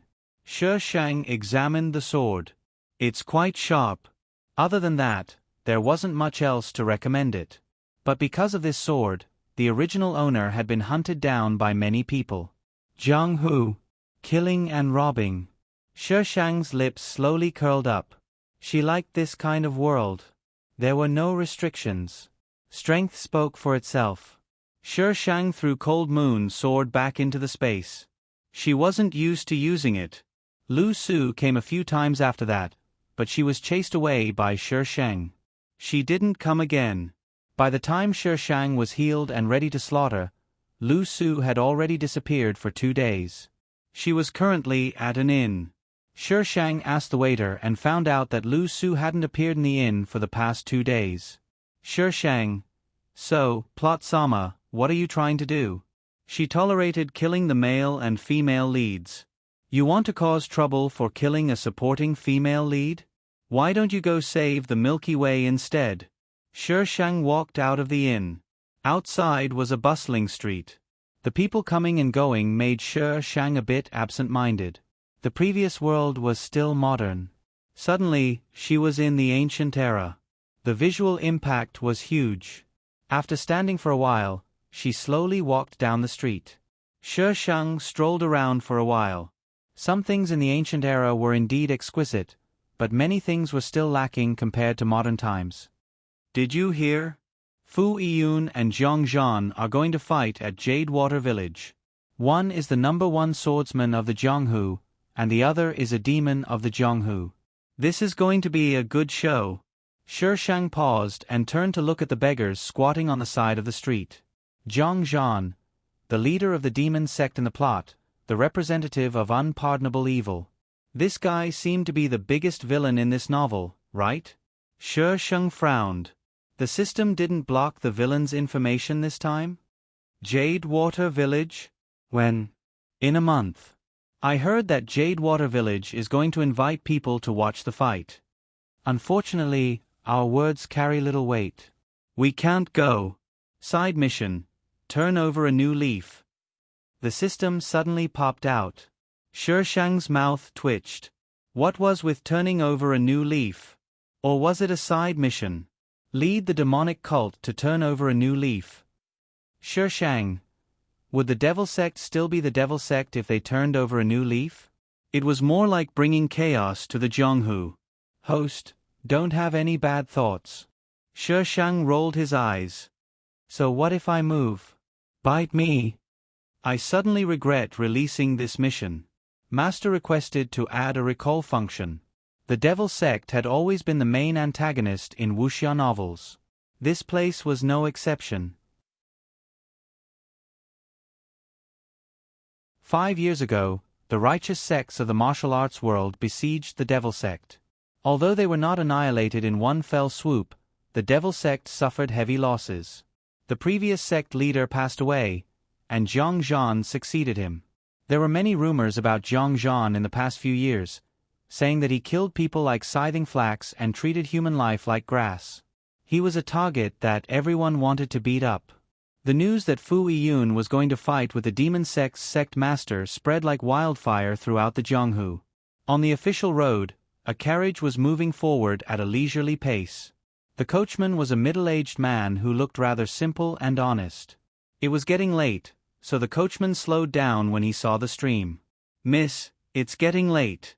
Why don't you rest here? The coachman turned his head and carefully asked inside. Oh, sure. A clear voice came from inside. Hearing this, the coachman drove the carriage to an empty space on the side. Shi Shang leaned against the carriage and watched as the coachman busied himself. The male lead was at Jade Water Village, so Lu Su might be there as well. Thus, Shi Shang decided to go to Jade Water Village. Most importantly, there would be a good show to watch. Jade Water Village was quite far away. Shi Shang had hired a carriage, but they still hadn't arrived even after traveling for half a month. Miss, why don't I go catch some fish? The coachman looked at the river in the distance and suggested eagerly. Shi Shang didn't comment. The coachman, on the other hand, rolled up his sleeves and walked towards the river. In the past half a month, the coachman knew that this girl didn't usually talk much. If she didn't object, then it meant that she agreed. Shi Shang followed behind the coachman and watched him toss and turn in the river. After a long time, he still didn't catch a single fish. The coachman was a bit embarrassed, but Shi Shang was standing beside him. He felt that if he didn't catch a single fish, he would be letting his employer down. Shi Shang slowly took out his iron sword and casually waved it to the side. The river seemed to be separated by something. With a splash, the water on both sides fiercely rushed towards a tall curtain of water. When the water receded, many fish floated on the surface of the river, which had regained its calm. The coachman was completely drenched. At this moment, he was looking at the river with a shocked expression. Kung Fu could be used like this? He knew that this girl knew Kung Fu. Previously, when they encountered a group of bandits, this girl dealt with them in a few moves. However, he had never seen anyone catch fish like this. What are you waiting for? If you don't pick them up, they will run away. Shi Shang poked the ground with his iron sword. The coachman looked at the river. Sure enough, some fish had already begun to wag their tails and slowly sink into the river. These fish were just stunned, not dead. The two of them couldn't eat much, so he didn't take too much. He only took a few fish nearby. As night fell, the aroma of grilled fish spread far and wide. The coachman often traveled outside, so the carriage was prepared with seasonings. However, it was not as good as those in modern times. Shi Shang was a bit picky, so he didn't eat much. The rest was taken care of by the coachman. Hiya! Hiya! The sound of horse hooves came from afar. Not long after, a group of men on horses appeared on the side of the official road. When they saw the light, they rushed over on their horses. There were about 20 of them. All of them had strong backs and waists. At first glance, one could tell that they were martial artists. The coachman was a bit nervous. Shi Shang looked at the jumping bonfire in front of him indifferently. There was a fish roasting on it. The sizzling sound was very clear in the dark night. Oh, there's a young lady. The men on the horses dismounted one by one. The two men in the lead walked towards the bonfire. The rest spread out and formed a semicircle. Go away. Don't get in the way. One of them approached and kicked the coachman. The coachman fell to the side. He didn't even dare to breathe loudly. All he could do was stare at Shi Shang. Young lady, look at you. You're really impatient. As he spoke, the man reached out his hand and wanted to pinch Shi Shang's chin. Just as his hand was about to touch Shi Shang's chin, Shi Shang hit him with the branch in his hand. The branch didn't have much strength. When it hit his wrist, it only made him feel numb. Young lady, you still have a temper. I like it. After being hit, the man became even more excited. Shi Shang glanced at him, stood up, and asked with a faint smile, What do you like about me? As soon as she stood up, the man opposite her held his breath. This woman was really beautiful.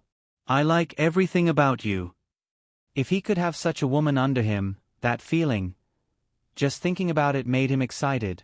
The two men approached Shi Shang at the same time. Their faces were full of lewd smiles. Little beauty, you'll live a good life with me. Live a good life. Shi Shang's smile deepened. The two men didn't see the murderous look in Shi Shang's eyes. They were dazzled by her beauty. Of course. I'll give you anything you want. Let me touch your little hand. Asterisk, please vote.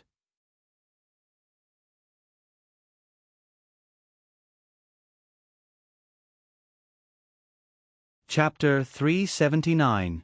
The coachman looked at the pile of corpses with sympathy. Was this girl someone who could be molested so casually? He had seen this kind of thing many years ago, so he didn't think there was anything wrong with it. If this girl didn't have the ability, then she would be defiled by this group of people today. Shi Shang squatted on the ground and looked at the two people at the bottom. Do you still like me? The two people were frightened and shook their heads desperately. Madam, we have eyes but fail to recognize Mount Tai. Please be magnanimous and spare our lives. Madam, please spare our lives. Spare our lives. Where did this hag come from? How could she be so powerful? Ah. Shi Shang stood up and looked down at them. If I beg for mercy, will you let me go? From their angle, they could see the cold light in her eyes. It was like a fire burning in hell, without any temperature but burning their souls. Do you know who we are? If you dare to touch us, you can't run away. Begging for mercy didn't work, so they started to use their identities. I don't know, and I don't want to know. She Shang answered calmly. They didn't seem to hear She Shang's words and shouted, "We are from the Bloodkill clan. If you dare to touch us, you will offend the entire Bloodkill clan." Bloodkill clan? What, are you afraid? If you are, let us go. We won't argue with you. She Shang looked at him as if he was an idiot. Never heard of it. The scene suddenly became strangely quiet. Never heard of it. She had never heard of it. Miss, the Bloodkill clan is ruthless and protective. The coachman reminded her in a low voice. All the more reason to kill them. She Shang nodded. If I don't kill them, should I wait for them to go back and call people to kill me? Do they think I am an idiot? Bitch, how dare you? Why not? She Shang raised his hand and stabbed the person at the top. Ah! Screams after screams added a bit of mystery and horror to the silent night. The coachman suppressed the fear in his heart and stood beside the carriage. This girl looked like a god of death at this time. Last time, she only beat up those bandits and did not take their lives. But this time, she really wanted to take their lives. She knew that she was right. If she didn't kill them, they would kill her instead. However, he was just an ordinary person. How could he not be afraid when he saw such a scene? After the She Shang was sure that everyone was dead, he piled them up again. The stableman trembled all the way. Ah! A short and panicked cry suddenly sounded. The coachman's body went limp and he fell to the ground. She Shang looked in the direction of the voice. Two figures stood within the reach of the firelight. One was a tall figure, and the other was a petite figure. It should be a woman, and the voice should have come from her. Half of her body was blocked by the people in front of her, only her head was exposed. You. Why did you kill them? The woman asked cautiously. Who said I was the one who killed him? She Shang retorted boldly. Why isn't it you? There's no one else here. Can't they commit suicide in front of me because I'm beautiful? Suicide? She could see the blood on her sword. How could this person lie through her teeth? The woman was probably frightened by She Shang, for she didn't say anything. Let's go. The man's voice was cold. Big Brother Fu, are we not going to do anything? The woman in front of them was a homicidal maniac. Those people are from the Bloodkill gang. She Shang looked in that direction suspiciously. Big Brother Fu? Fu Yun? Bai Luo? The Bloodkill gang wasn't a good person. Bai Luo had suffered at their hands before. Now that she saw the beautiful woman standing by the firelight, she knew that she was mistaken. I'm sorry, Big Sister. It must be those beasts from the Bloodkill gang who want to harm Big Sister. I'm sorry. She Shang watched with interest as Bai Luo apologized. This female lead was so naive and sweet. Her imagination wasn't bad either.